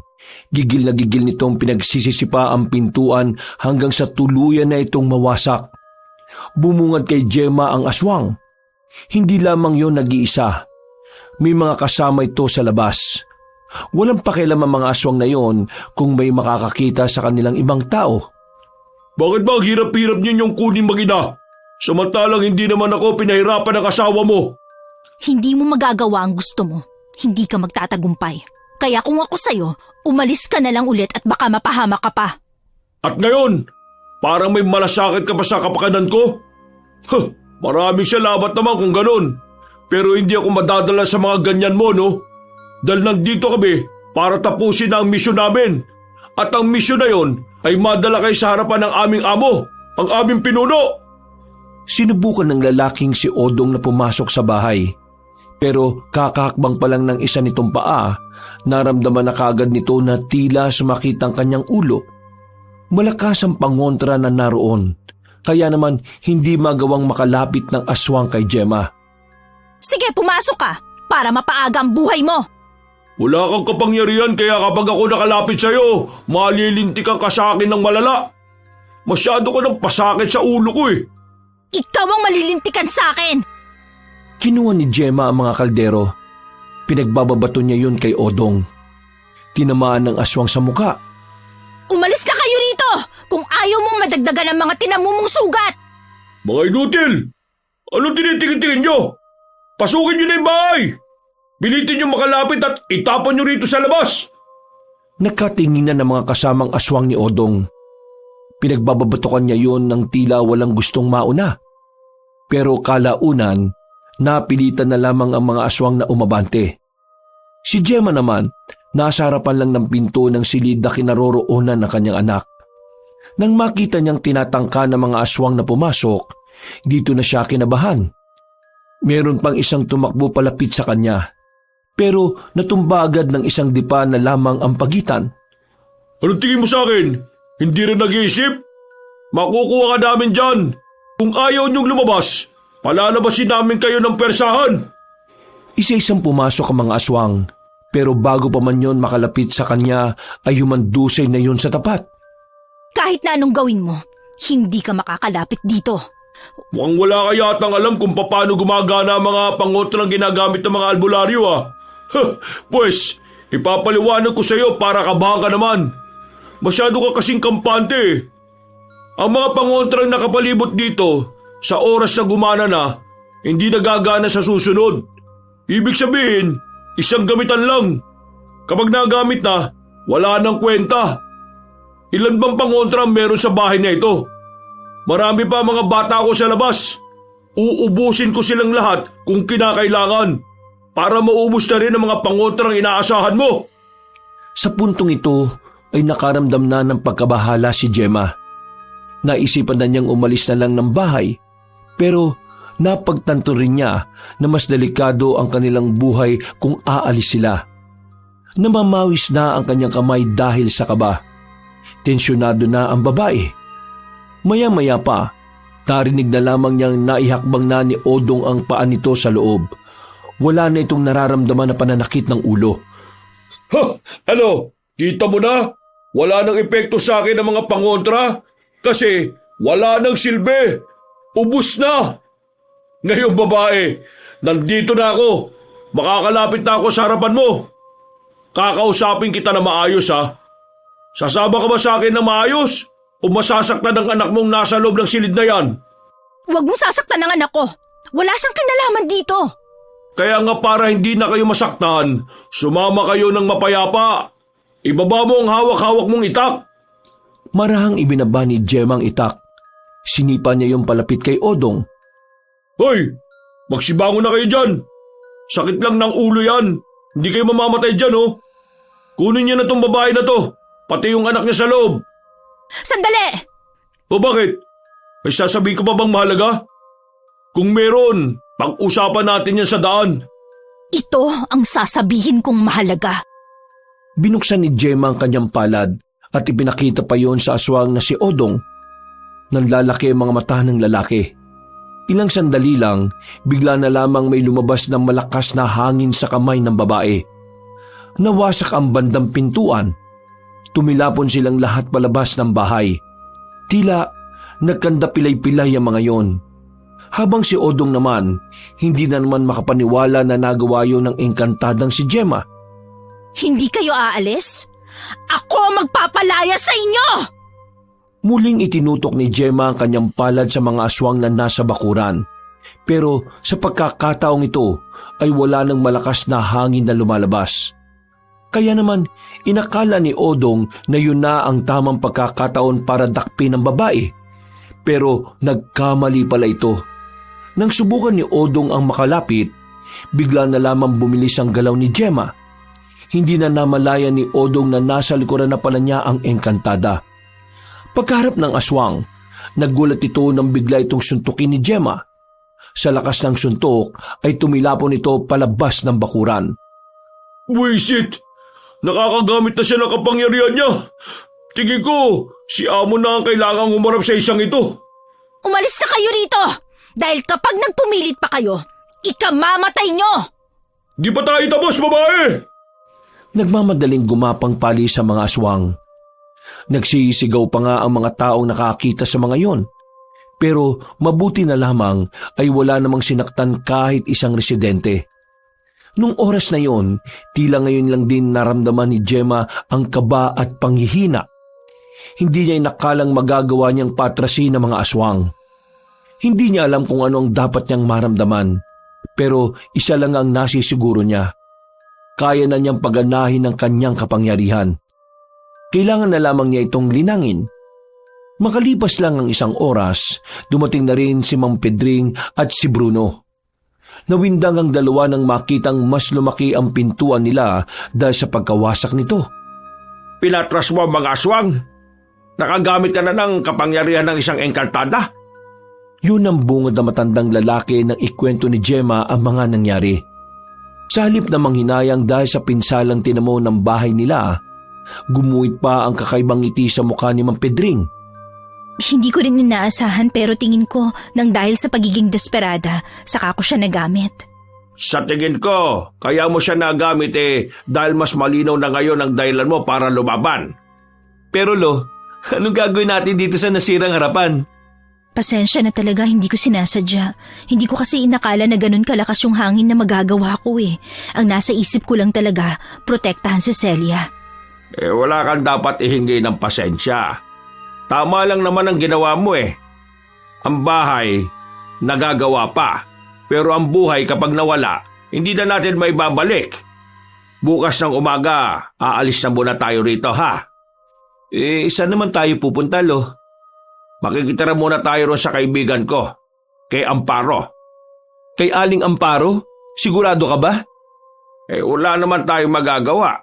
Bukod sa ilang araw pa natin itong aayusin babalikan lang din tayo ng aswang dito dahil alam na nilang nandito ang mag-ina. Nako, wala na bang ibalo? Bakit kay Aling Amparo pa? Bakit, Bruno? Ano bang problema kay Aling Amparo na sinasabi nyo? Palaging galit yun eh. Palaging mainit ang ulo. Tapos yung apo niya, parang buang. Parang buwang? Anong buwang? Kapag nagsasalita, kala mo makata. Minsan din, nag-i-English pa. Alam ko yung Makata pero yung English, hindi. Ano ba yun? Lingwahe ng mga taong hindi nakatira dito sa bansa natin. Wag nyo nang problemahin ang ugali nila. Makisama na lang tayo. Ang mahalaga naman dito may matitirhan tayo pansamantala habang tinutugis natin ang mga aswang. Kinaumagahan ay hinanda na nila ang mga damit na kanilang dadalhin. Pinaubayan na lamang ni Mang Pedring ang pagsasaayos ng kanilang bahay sa kakilala nila. Umalis sila roon. Sakay ng tricycle ay nagtungo sila sa isang baryo na hindi naman sobrang layo mula sa kanila. Ilang saglit lamang ay nakarating na rin sila roon. Sa tapat pa lang ng bahay, nakita na nila ang matandang si Amparo. Hawak-hawak ang walis. Napatingin sa kanila at dumako ang tingin nito kay Mang Pedring. Nakasalubong ang kilay. Amparo, naalala mo ba yung sinabi ko na darating ang araw na kakailanganin ko ang tulong mo? Paano ko naman makakalimutan yun Parang lagi ka namang humihingi ng tulong sa akin. Nandito kami dahil kailangan namin ng tulong mo. Bakit? Ano bang meron at bakit ang dami mong dala? Sino bang dalawang yan? Yang apo mo lang ang kilala ko Kung papapasukin mo kami sa loob, pwede ko namang maikwento sa'yo. Hindi nagsalita ang matandang babae. Tiningnan na muna nito ang mag-inang si Gemma at Celia mula ulo hanggang paa. Tila sinusuri na matanda ng maigi ang dalawa. Maya-maya lang din ay pinapasok na rin sila. Agad na inutusan ni Aling Amparong apo nitong si Martin. Pinaganda nito ang binata ng makakain at maiinom. Makakaharap na sila sa mahabang lamesa sa loob ng bahay. May kalakihan din kasi ang sala kaya kasyang-kasya sila. Hindi na nagpaligoy-ligoy pa si Mang Pedring. Sinabi na rin nito ang kanilang sitwasyon. Tahimik lang din namang nakikinig si Aling Amparo. Nang matapos na makapagkwento ang matandang lalaki, bigla na lamang sumigaw si Aling Amparo na parabang meron nitong kaaway. Mga hampas lupa! Nagulat ang batang si Celia. Muntikan pa itong umiyak dahil sa lakas ng boses ng matandang babae. Si Mang Pedring naman at si Bruno ay napahawak na lamang sa kanilang dibdib. Amparo naman, bakit ka naman sumisigaw? Tignan mo, natakot ang bata sa'yo. Visit talaga ang mga aswang na yan. Namumuro na sa akin ng mga yan Bakit po? May kasalanan din po ba siya sa inyo? Wala naman. Gusto ko lang sabihin na namumuro sila. That's my Lola Amparo. Manahimik ka dyan. Umayos ang pagkakaupo ni Aling Amparo at matalimang tingin na ipinako sa babaeng si Gemma. Sabay tingin din sa bata na halos sumiksik na sa kilikili ng ina. Kung ganon mga engkantada pala kayo mag-ina. Hindi na nakapagtataka dahil napakaganda niyong dalawa. Pedring, itong dalawa ba alam mo na kung paano makakabalik sa kanila? Hindi po kami makakabalik sa amin dahil na rin sa nangyari sa mundo namin. Ikaw ba si Pedring? Hindi po. Amparo, ganon din ang sasabihin ko. Kung ganon wala tayong magagawa. Dito na muna kayo. Ano bang balak mo, Pedring? Ang naiisip ko linangin ang kapangyarihan ni Gemma. Ang bata, di ba engkantada rin ng isang yan? Hindi pa kinakaya na katawan niya kaya hindi pa pwede si Celia. Aling Amparo, narinig ko kay Lolo na may kaalaman ka sa kung papaano binubuhay ang mga natutulog na kapangyarihan. Kaya niyo rin bang gawin yun kay Gemma? Ginagawa ko lang talaga yon sa mga antingero, sa mga tao. Pero hindi ko pa nasusubukan sa mga nilalang na gaya ng babaeng ito. Pero dahil nandito na rin naman siya, pwede ko rin namang aralin. Manang, gagawin ko po ang lahat para sa kabutihan. Basta tulungan niyo lamang ako makontrol ang kapangyarihan na meron ako. Meron akong nalalaman na hindi ko sigurado kung pwede sa'yo. Kaya nga lang, sa ganitong paraan, Maaaring ang kapangyarihan na mabuhay sa iyo ay kapangyarihan ng katawan. Ibig sabihin, ang kalakasan ng katawan mo bilang isang engkantada. Ibig sabihin, magkakaroon siya ng kakaibang lakas? Hindi lakas, kundi bilis sa talino. Pero huwag kayong maging kampante. Hindi ko pa sigurado kung gagana ito sa ibang nilalang bukod sa tao. Martin, iabot mo nga sa akin ang libro ko. May kailangan akong basahin. Okay, Lola. I will. Tumigil ka na nga sa kaka-English mo. Masusunod, matandang babae.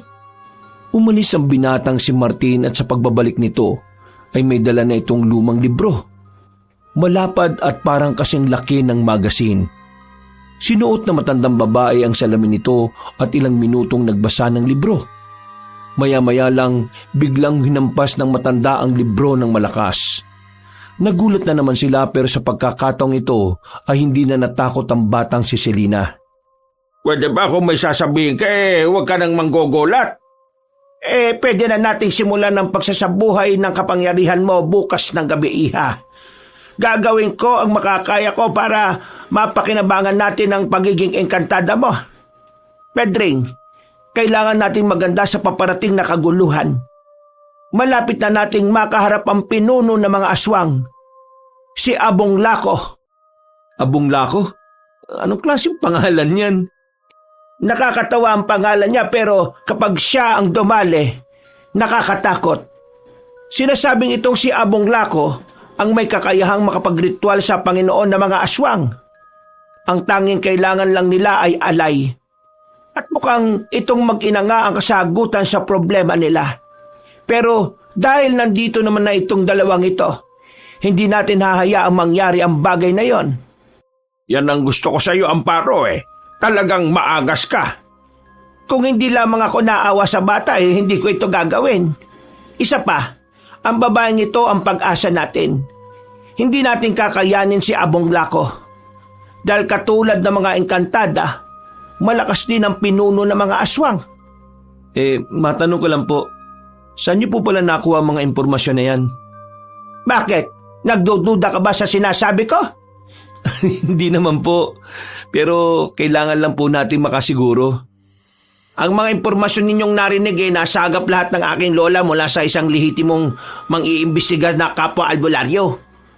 Ang nasabing albularyo kasama ng grupo ng mga albularyo na una nang nakasagupan ng mga aswang sa norte. Kaya't ang mga detalye nakatitiyak na totoo at walang halong kasinungalingan. Salamat naman at nagkaroon ka rin ng silbi. Dahil maayos naman na ang usapan, ihanda mo ng sarili mo bukas, Gemma. Tumungo na lamang ang babaeng si Gemma, pero sa kaloob-looban nito ay naghahari ang kaba. Hindi niya kasi alam kung kakayanin niya ba ang responsibilidad sa oras na mabuhay na ng tuluyan ng kanyang kakayahan. Pero kahit na ganon, alam ni Gemma na buong-buo ang desisyon niya. Lumipas ang ilang oras. Sumapit na rin ang kinagabihan.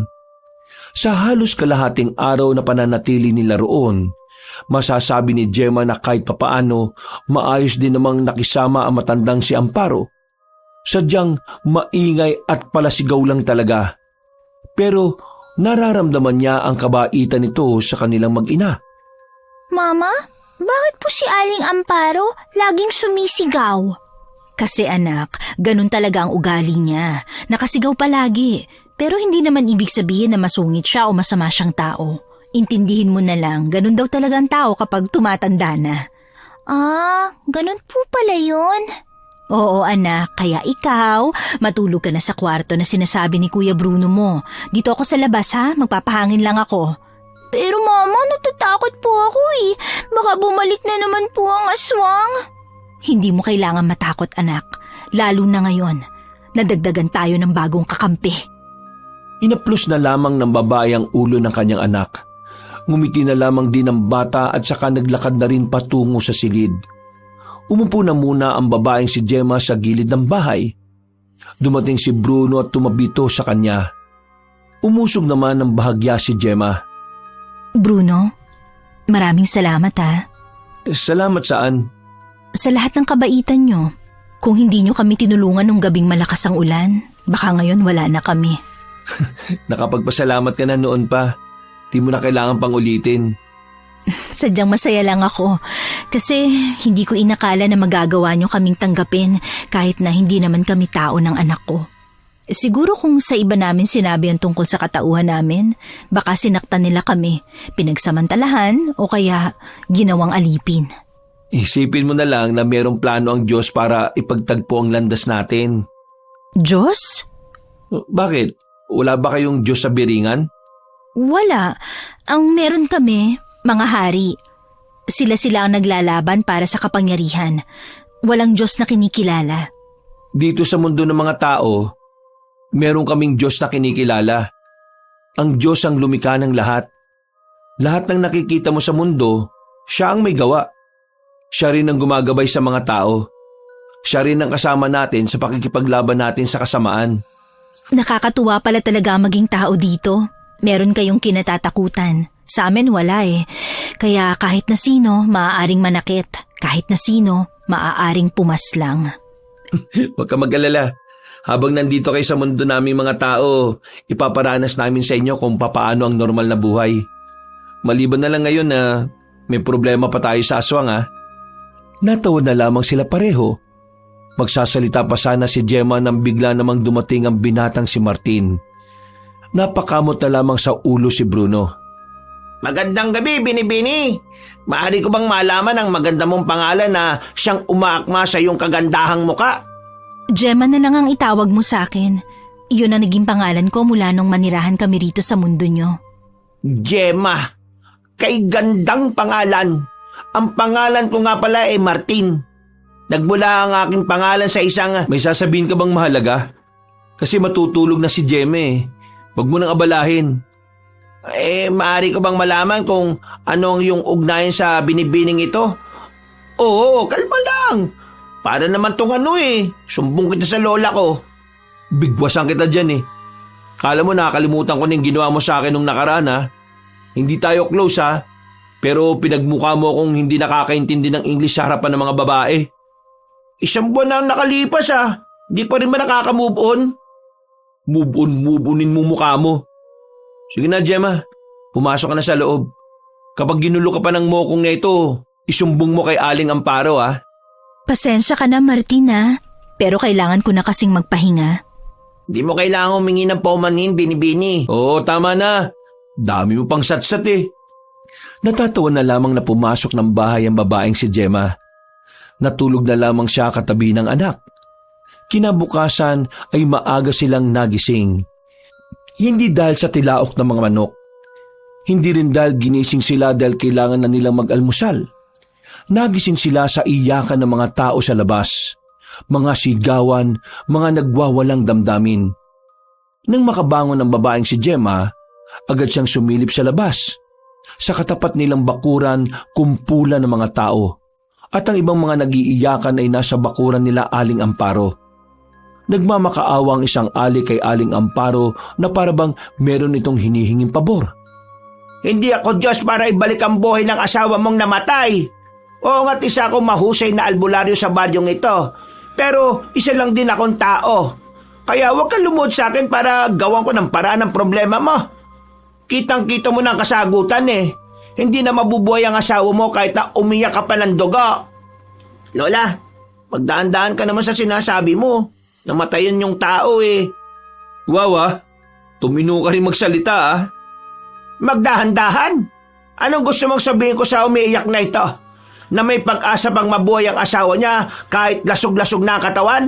Na pwede pang bumangon ang asawa niya kahit na hindi na ito gumagalaw at tumihinga? Ang problema sa mga tao rito, inaasa niyong lahat ng bagay sa kagaya kung kagaya niyo rin namang tao. Amparo, ano bang magagawa natin para maibsan naman lang ang damdamin ng babaeng yan? Kawawa naman, no? Wala. Hindi natin mapapagaan ang kalooban niya dahil ang makakapagpagaan lamang ng kalooban niya ay mabuhay ulit ang asawa niya. Ang dapat natin gawin ngayon, hanapin ang aswang na pumaslang sa lalaking yon. Akala ni Gemma nung umagang yon ay normal na pagkamatay lang ang nangyari sa asawa ng babae. Pero agad na dumaloy ang kaba sa kanyang sistema nang marinig na sangkot dito ang aswang. Bruno, ano ba nangyari? Totoo bang aswang ang pumatay sa lalaking yon na nakatakip ng dahon ng saging? Oo, pinaslang ng aswang yung asawa niya. Yung lalaking yon, baguhang manunugis lang din. Dinali sila ng aswang sa gubat ng norte. Sa kanilang magkakasama, siya ang minalas eh. Nagpatuloy pa rin sa pag-iyak ang asawa ng biktima. Pero kahit na anong gawing iyak noon ay wala nang maibabalik na buhay. Naiirita lang ang matandang si Amparo. Maya-maya pa, pinalabas na rin ang kanilang bakuran ng babaeng yun. Nag-usap ang dalawang matanda.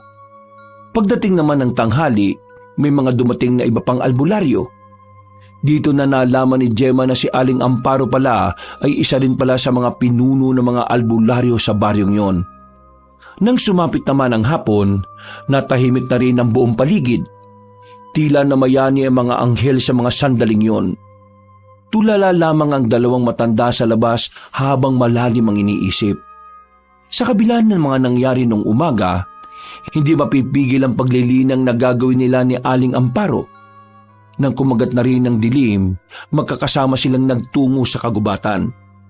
Kahit na may nakaambang panganib sa kanila, ay hindi yun naging hadlang para simulan ng pagsasabuhay ng kapangyarihan ni Gemma.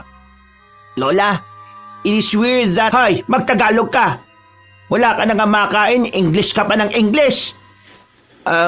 Hindi ba parang hindi tama na dito natin isasagawa ang paglilinang?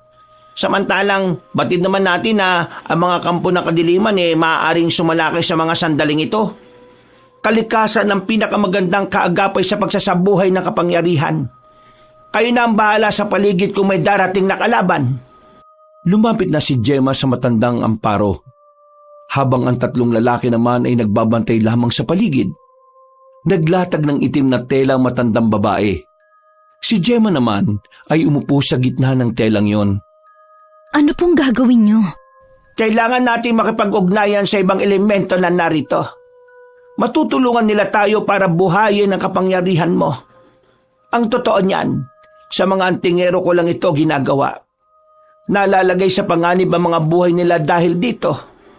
Pero ikaw, tingin ko wala tayong magiging problema sakaling gumana. Dahil isa ka rin namang elementong nilalang na naging engkantada. Kaya mo silang kausapin. Ang gagawin ko lang dito, susubukan kong buksan ng dimensyon kung saan doon mo sila makakausap. Kailangan mong makipag-ugnayan sa kanila. Ang tanong ngayon, handa ka na ba? Handa na po ako. Gawin niyo na po ang lahat. Ikaw ang gagawa ng lahat. Ikaw ang makikipag-ugnayan sa kanila at hindi ako. Ako lang ang magiging tulay. Kaya galingan mo silang kumbinsihin. Ipinikit na ni Gemma ang kanyang mga mata. Naramdaman na lamang ng babae ang kamay ni Aling Amparo na nasa ulo niya. Narinig na lamang niya na nagsasalita na ito ng kung ano-ano. Mga salitang hindi niya naman maintindihan. Halos kalahating oras din yung ginawa ng matandang babae. Iba't ibang ritual na ang ginagawa nito. Dumudugo na rin ang ilong ni Aling Amparo. Pero hindi pa rin ito tumitigil. Hanggang sa bigla na lamang narinig ni Gemma ang mga kakaibang boses na hindi niya alam kung saan nagmumula. Nararamdaman ko na sila, iha. Kausapin mo ang mga kapwa mo elemento. Patunayan mo sa kanila na karapat-dapat kang makagamit ng kapangyarihan. Sinimulan ni Gemma ang pakikipag-ugnayan sa kalikasan at sa mga elementong naririnig niya. Habang nangyayari yon, nanonood lang sila Bruno. Nag-aalala pa rin ang binata nang makitang may tumutulo na ring dugo mula sa ilong ng babae. Pero hindi sila maaaring makialam. Walang dapat umistorbo sa ginagawa ni Aling Amparo at Gemma. Maya-maya pa, napahiga ang babaeng si Gemma sa lupa. Nagtatakang nilapitan yon nila Bruno.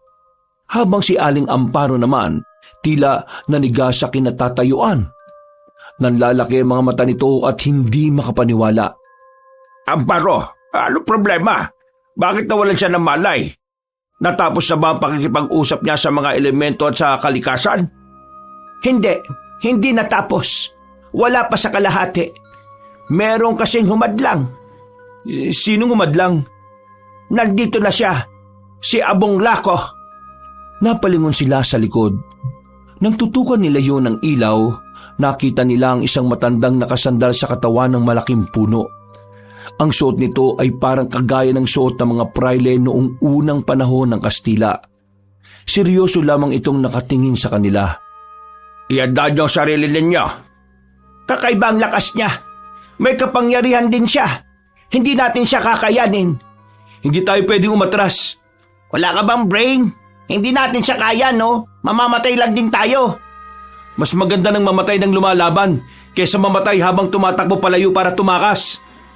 Kayo ba ang nararamdaman kong nagre-ritual? Sa tanong pa lang na yun ng matandang aswang, nagtitindigan na ang kanilang mga balahibo. Sobrang lakas na presensya ang nararamdaman nila. Kahit na si Mang Pedring na matagal nang humaharap sa mga aswang, ngayon lang naranasan na may makakaharap na katulad ni Abong Lako, na kahit wala pang ginagawa, ay nagiging dahilan ng kanilang pagkanerbiyos. Tinatanong ko kayo ba ang nararamdaman kong magre-ritual? Kami nga. Ano ngayon? Kilala niyo ba kung sino ako? Kasi ako, kilala ko kayo. Lalo na ang walang malay na babae na yan. Pero, nasa na ang kanyang anak? Hindi kumpleto ang pakay ko kung wala naman ang isa. Kung ano man ang binabalak mo na masama, hindi namin hahayaan na magtagumpay ka. Wala naman akong binabalak na masama. Magiging masama lamang naman ang gagawin ko kung hindi kayo makikisama sa gusto kong mangyari. Ano kailangan mo? Halata naman siguro. At alam niyo naman siguro kung ano ang mga gusto kong gawin kaya gusto kong kunin ang engkantadang yan at ang anak niya. Kailangan pa ba natin magdiskusyon? O ibibigay niyo na lang sa akin ang babaeng yan para wala nang mapahamak pa? Lola, ibigay na lang natin siya. Kesa naman mamatay tayo. Kalalaki mong tao, wala kang bayag. Dawag! Hindi natin ibibigay ang babaeng yan. Dahil kapag nangyari ang gusto nila, katapusan na ng sangkatauhan sa probinsyang ito. Mukhang walang patutunguhan ng negosasyon na ito Hindi naman yata kayo makikisa sa magandang usapan na gusto kong matapos. Kung ganoon, wala tayong magagawa. Idadaan natin to sa karahasan. Pumorma na ng paghahanda sila Bruno, habang si Gemma naman ay walang kamalay-malay sa mangyayari. Noong mga sandaling yon, alam ng dalawang matanda na kung sila ang lalaban kay Abong Lako ay hindi sila uubra doon. Marahil makakatagal sila, pero malit lamang ang tsansa na mananalo sila. Lalo pat ramdam nilang may kakayahan ding makagamit ng itim na kapangyarihan ang kanilang kalaban. Pero wala naman silang ibang magagawa. Kailangan nilang lumaban. Kahit na alam nilang alanganin, hindi nila ibibigay ng basta-basta ang babaeng si Gemma. Matagal-tagal na rin mula nang huli akong may pinaslang. Hindi naman siguro magiging masama kung pagsasabay-sabayin ko na kayo. At hindi rin naman siguro masama kung sabay-sabay kaming papaslang saya. Naunang tumakbo ang matandang si Pedring. Hinugot na nito ang itak sa tagiliran. Sinubukan nitong tagain ang aswang na si Abong Lako. Pero sa kasamaang palad, nahawakan lamang ng aswang ang itak niya. Parang hindi man lang ito nasasaktan sa talim ng itak. Agad na sinakal ni Abong Lako si Mang Pedring. Mabilis din namang rumisponde sa albularyo ang lalaking si Bruno. Dali-daling lumusob si Bruno pero sa kasamaang palad, nakailag lang ito sa kanya. At agad na dumistansya. Lo, ayos ka lang ba? Ayos lang ako. Kailangan natin mag-ingat sa kanya. Mukhang hindi niya pa tayo sineseryoso pero malinaw na hindi tayo uubra. Bibigyan ko kayo ng isang pagkakataon para makapagdesisyon. Kung ibibigay niyo sa akin ang babaeng yan, pinapangako kong walang mangyayaring masama ni isa sa inyo. Bakit ka ba nakikipagnegosasyon? Malakas ka, di ba? Kunin mo mag-isa. Pedring, mukhang kailangan na natin magdesisyon. Magdesisyon na ano? Isuko na natin ang babaeng ito. Mamamatay tayong lahat kung ilalaban pa natin siya. Narinig niyo ba yung sinasabi ninyo? Oy, Hindi ko gustong tabas ng dila mo, boy. Kung mamamatay tayong lahat, mas lalong mawawala ng pag-asa ang mga tao. Kaya at kapag nabuhay na nila ang Panginoon nila, tingin nyo may pag-asa tayong manalo? Paano nyo tinatawag na pinuno ang sarili ninyo kung hindi nyo kayang isugal ang buhay nyo para sa natitira nating pag-asa? Uy, malang ka nga. Di mo kilala ang pinagsasalitaan mo, manahimik ka. Wala kang ambag dito kundi bunganga. Mukhang hindi yata papayag ang isa sa inyo Paano ba ito? Lo, wag mong sabihin na pati ikaw, papayag na ibigay si Gemma sa kanya. Apo, wala tayong laban sa kanya. Kahit na anong mangyari ngayon makukuha at makukuha niya si Gemma. Kaya yun na nga ang punto ko. Kahit anong mangyari, makukuha niya si Gemma. Kaya bakit hindi na lang tayo lumaban? May maliit na tsansa na manalo tayo. At ang tsansa na yon ang natitira nating pag-asa. Hindi mo naintindihan ang sinasabi namin ng lola mo. Bagito ka pa talaga pagdating sa mga ganitong sitwasyon. Kung ang pagiging veterano ay pagiging duwag, mas pipiliin ko na lang mamatay bilang bagito. Bahala kayo. Hindi ko susuko si Gemma. Patay kong patay. Wala akong pakialam. Kung ganon, lumapit ka, iho. Para matapos na ang negosasyon natin. Kailangan mo munang mawala. Hindi nagdalawang isip ang binatang si Bruno. Hawak pa rin ang itak na tanging sandata nito. Nang makalapit na siya, walang kalamalam si Bruno na meron na rin palang binabalak ang dalawang matanda. Hindi ako natatakot sa iyo! Lumusob si Bruno kay Abong Lako. Kasabay nito, merong ipinukul na patalim ang dalawang matanda. Ang patalim na yon ay kasing laki lang ng malaking pako at gawa ito sa pilak. Dahil sa bilis ng pangyayari, hindi yun inaasahan ng aswang. Tumama ang dalawang patalim na yon sa liig nito. Agad na dumistansya ang aswang na si Abong Lako. Tumuntong ito sa itaas ng puno. Takbo na, Bruno! Sinunod na lamang ng binata ang sinabi ng matandang lalaki. Si Martin naman ay agad na rin binuhat ang babaeng si Gemma. Sinamantala nila ang pagkakataon na pansamantalang naging paralisado ang kalahating katawan ni Abong Lako. Nagmamadali silang makaalis ng kagubatan at dahil hindi sila pwedeng bumalik ng baryo sa takot na baka madamay ang mga tao, naghanap na lamang sila ng ibang lugar na kanilang mapagtataguan. Isang abandonadong sementeryo ang kanilang narating. Merong maliit na simbahan at doon sila pumasok. Mukhang natakasan na natin siya. Hindi tayo pwedeng makampante. Malakas ang pakiramdam ng isang yon. Ipahid niyo ang langis na ito sa katawan niyo para hindi niya tayo maamoy. Mukhang kailangan ko nang gamitin ang anting-anting ko Pero Lo, kaya pa ba ng katawan ninyo? Kailangan kong kayanin. Kailangan ko ang kapangyarihan ng anting-anting ngayon para tuluyang mawala ang presensya natin sa pakiramdam niya. Inilabas na matandang lalaki ang kwintas kung saan nakasabit doon ang anting-anting. Hinawakan ni Mang Pedring ang palawit at saka pumikit. Biglang nagkaroon ng kaunting liwanag ang madilim na simbahan na yon. Maya-maya lamang, naramdaman na rin nila ang kagaanan ng kanilang kalooban. Anong nangyayari sa pakiramdam ko? Gumagana na ang anting-anting. Hindi na tayo mararamdaman ni Abong Lako. Huwag na lang tayong gagawa ng kahit na anong ingay, Bumuntong hininga si Bruno. Nasa bisig niya si Gemma sa mga sandaling yon matapos itong agawin kay Martin. Makalipas ang halos 5 minuto, naririnig na nila ang kaluskos sa paligid. Mga paa na tumatapak sa mga tuyong dahon. Ginawa nila ang lahat ng kanilang makakaya, wag lang sila makagawa ng ingay na maaring maging mitya ng kanilang buhay. Maya-maya lang ay nakita na rin nilang umalis na si Abong Lako. Para silang nabunutan ng tinik sa lalamunan. Buong akala kasi nila ay tuluyan na silang papanaw sa gabing yon. Pasensya na sa mga nasabi ko kanina. Gusto ko lang talagang protektahan si Gemma. Anong akala mo sa amin ng lola mo? Duwag? Kanina pa kami senyas ng senyas na sumakay ka na lang. Pero hindi ka rin talaga makatunog Kakaibang utak meron ka.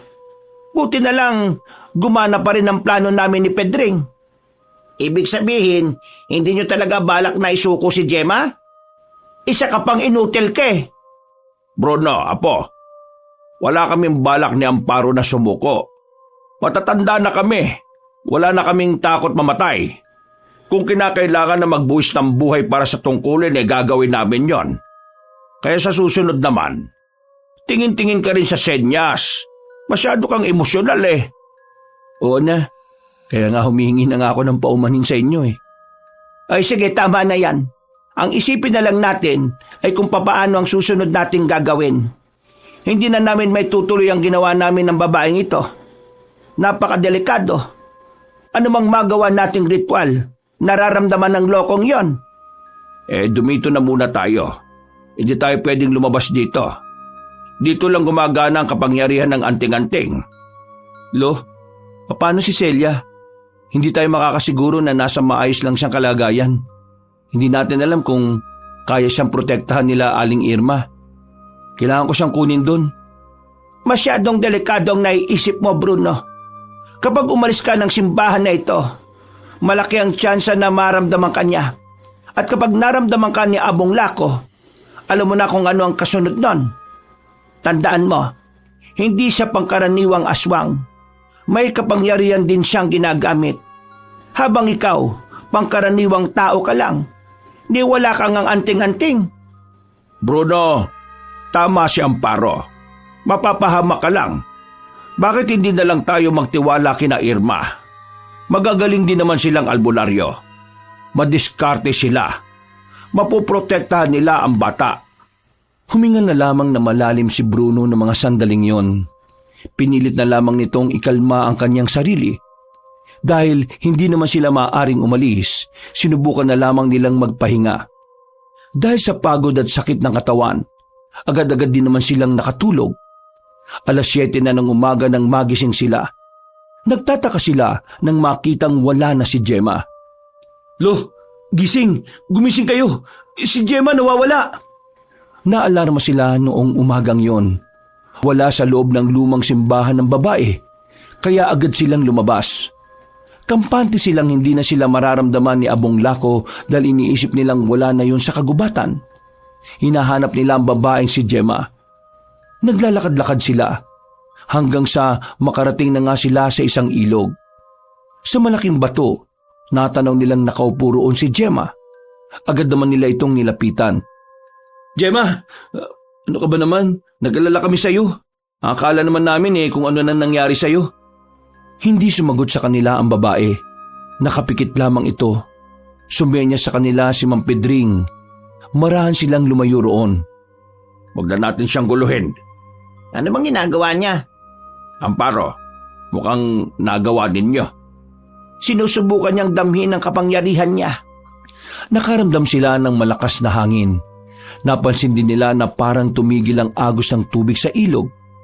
Sa puntong ito, ramdam na nila ang malaking pagbabago ng dalaga. Maya-maya, humarap na sa kanila si Gemma. Kulay asul na ang mga mata nito. Sa kilos pa lang ng babae, masasabi na agad nilang kayang-kaya nitong harapin ang aswang na si Abong Lako. Gemma, ikaw pa ba yan? Oo, ako pa rin to. Sa wakas, magagamit ko na ang kapangyarihan kong taglay. Mabuti naman at nagtagumpay ka, Iha. Ngayon, nasa kamay mo na ang kapalaran ng maraming buhay. At pati na rin ang buhay niyong mag-ina. Gagawin ko po ang lahat para sa kapayapaan. Pero bago yun, gusto ko po muna sanang makita ang anak ko. Umuwi na muna tayo. Ngayon kasama natin si Gemma na may kakaibang tinataglay na lakas nakakasiguro akong hindi maglalakas ng loob si Abong Lako na makalapit sa atin. Nakabalik sila ng baryo. Sandaling kinausap ni Gemma ang anak niyang si Celia. Pinaliwanag niya ang sitwasyon. Kahit na papaano ay naintindihan naman siya nito. Mabilis na lumipas sa mga oras. Sumapit na rin ang kinagabihan. Nakabuo na sila ng plano. Nagtungo sila sa kuta ng mga albularyo na malapit lang din sa kagubatan. Patid kasi ni Mang Pedring na maaaring sumalakay ang mga aswang doon bilang parte ng ginagawang hakbang ng kanilang mga kalaban. Palalabasin nilang hindi pa rin nagkakamalay si Gemma. Nang sa ganoon, hindi na sila mahirapang hanapin pa si Abong Lako. Tahimik na sa kampo ng mga albularyo ng mga sandaling yon. Pero lahat ng naroon ay nakahanda na para sa pagdating ng mga aswang. Si Gemma nasa loob lang ng isang silid. Nakaiga siya sa papag. Hindi siya maaaring gumalaw hanggat wala pa sa paligid niya ang matandang si Abong Lako. Lalabas na kami, Gemma. Ikaw nang bahala rito, ha? Aabangan namin ang mga aswang. Mag-iingat kayo. Humiga na ulit ang babae. Lumabas na rin sila Mang Pedring at nagtungo sa iba pa nilang kasamahan. Habang nakapikit, nakikiramdam lamang si Gemma. Kahit nasa malayo, dahil sa kapangyarihan niya bilang engkantada ay nararamdaman niya ang presensya ng mga nilalang. Lalong-lalo na ang nangingibabaw na presensya ni Abong Lako. Hindi nagtagal, tumunog na rin ang malaking bell sa kampo. Isang hudyat na ang labanan ay magsisimula na rin. Kagaya ng napag-usapan, hindi gumagalaw si Gemma. Hanggang sa maramdaman na nga niyang pumasok na sa silid na yon si Abong Lako. Tingnan mo nga naman. Habang nagkakagulo ang mga inutil sa labas, malaya ko makukuha ang kailangan ko. Pero wala pa rin yung anak. Hayaan ko na yon. Ang malaga, ito, mas malakas ang... Sinaksak agad ni Gemma ang matandang lalaki sa dibdib. Hindi pa nakontento si Gemma. Sinakal niya yon at saka binalibag palabas ng bahay. Pinagana niya kagad ang kanyang kapangyarihan, na kung saan ay tripling kalakasan ng kanyang nararamdaman. Paulit-ulit niyang itinarak ang kutsilyo sa dibdib na matandang aswang. Pero nabigo siyang mapatay yun. Sa dami kasing tinamong saksak ng matanda, nagawa pa rin itong makabangon. Tumalon-talo na matandang lalaki palayo sa baryo. Sinundan naman ito agad ni Gemma hanggang sa silang dalawa na lamang ang magkaharap. Magaling ang ginawa niyong plano. Pero hindi ako namamatay sa simpleng saksak lang. Kaya pasensya ka na. Hindi mo makukuha agad ang tagumpay. Tapusin na natin to, aswang! Unang umatake ang babae. Nakailag naman ang matandang aswang. Nakapagbago na rin ito ng anyo. Nagliliwanag ang mga mata nito. Nagkaroon din ito ng buntot na merong patalim sa dulo. Itsurang demonyo na si Abong Lako.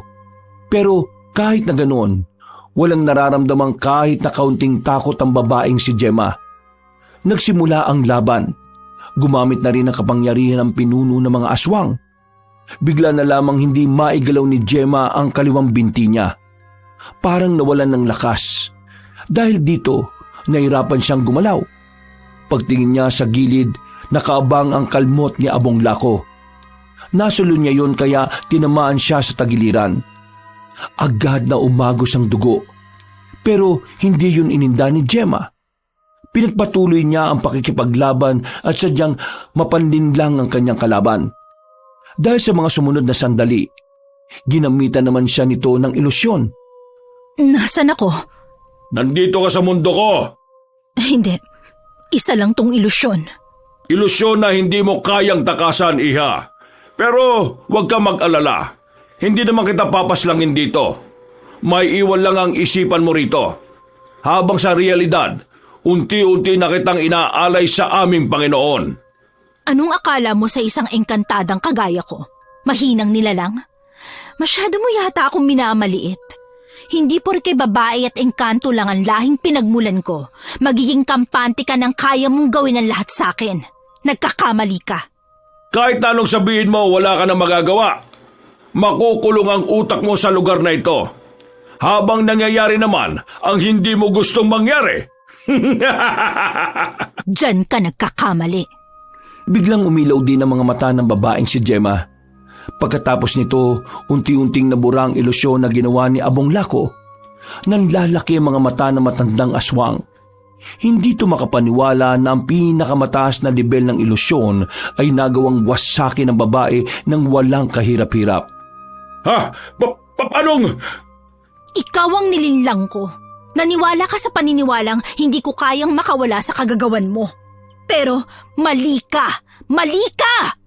Talagang sinusubukan mo kung engkantada ka, ha? Lumusob ang matandang aswang sa engkantada. Pero sa mga sandaling ito ay kitang-kita na ang agwat ng dalawa.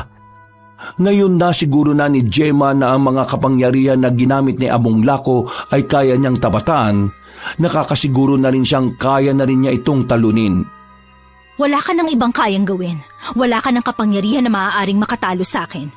Kaya ihanda mo na ang sarili mo. Dahil sa pagkakataong ito, ako naman ang aatake sa'yo. Pagbabayarin ko kayo sa... Hindi na naituloy ni Gemma ang kanyang sasabihin nang biglang may tumusok na maliit na patalim sa kanyang leeg. Kasing laki lang din ito ng pako. Dahil dito ay naging paralisado ang kalahati niyang katawan. Pagtingin niya sa gilid, nakita niya roon ang lalaking si Odong. Pinuno, sakto ba dating ko? Sinong nagsabi na pwede kang makialam dito? Pinuno naman, tinulungan ka na nga eh. Ikaw naman, Gemma, kumusta ka? Anong pakiramdam na yung ginamit ko kay Pinuno ginamit ko rin sa'yo? Masakit ba? Naglakad palapit si Odong kay Gemma. Kampante ang lalaking ito na mapapaslang na niya ang babae. Pero nang isang di pa na lang ang pagitan nila, nagulat na lamang si Odong nang itarak ni Gemma ang itak sa dibdib niya.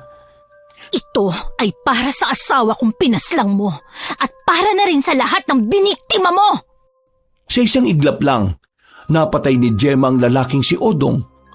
Kahit si Abong Lako ay hindi rin makapaniwala na hindi na tinatabla ng pagiging paralisa ang babae.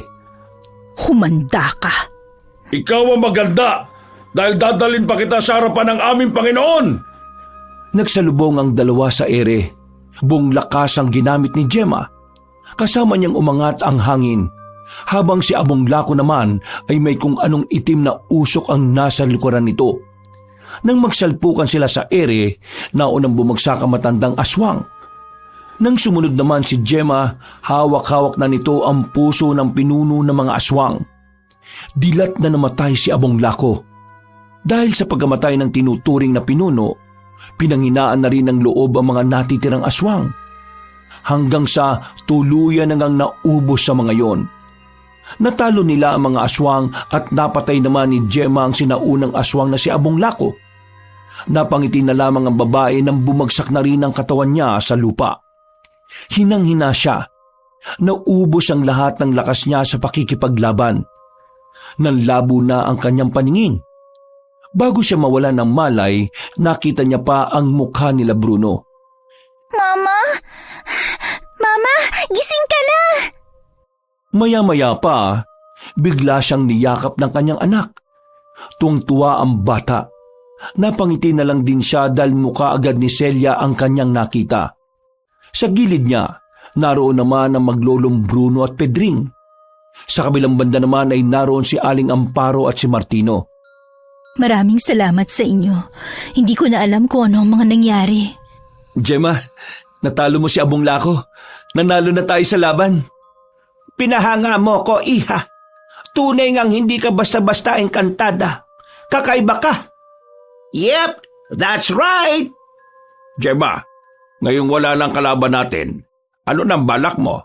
Babalik na ba kayo sa Biringan? Ngumiti ng mapait ang babaeng si Gemma. Kung siya kasi ang tatanungin, ay gusto na lamang niyang mamuhay bilang isang simpleng tao. Hinawakan ni Celia ang kanyang kamay. Kitang-kita sa mata ng bata na ayaw na nitong bumalik sa dati nilang buhay. Hindi na kami babalik sa mundong yon. Dito na lang kami sa mundo nyo. Hahanap kami na matitirhan at magsisimula kami bilang mga simpleng nilalang. Bakit pa kayo hahanap ng ibang matitirhan? Pwede ka naman bumalik sa bahay kapag naayos na ulit yon. Talaga po ba? Hindi ba nakakahiya? Pwede ka ron.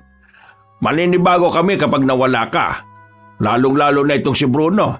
Hindi niya kayang mawala ka. Lo, ano ba pinagsasabi mo? Nako, torpe. Kung ako yan, manahimik ka. Bumabanat ka na naman dyan . Nagtawanan na lamang sila sa mga oras na yon. Nang makabalik na rin ang lakas ng babae, kinahapunan ay sabay-sabay na rin nilang pinagsaluhan ng inihanda nilang pagkain. Mula noon, naging parte na ng pamilya si Gemma at Celia. Kahit na hindi sila mga tao, itinuring silang normal ng maglolo. Kalaunan, nagkamabutihan si Gemma at Bruno. Hindi nagtagal, tuluyan na ngang naging magkasintahan ng dalawa. Sa pagpasok niya sa bagong kabanata ng kanilang buhay, masayang haharapin niyo ni Gemma. Dahil kasama niya sa paglalakbay ang mga taong nagparamdam sa kanila na maaari pa rin silang mamuhay na gaya ng isang normal na tao. Wakas.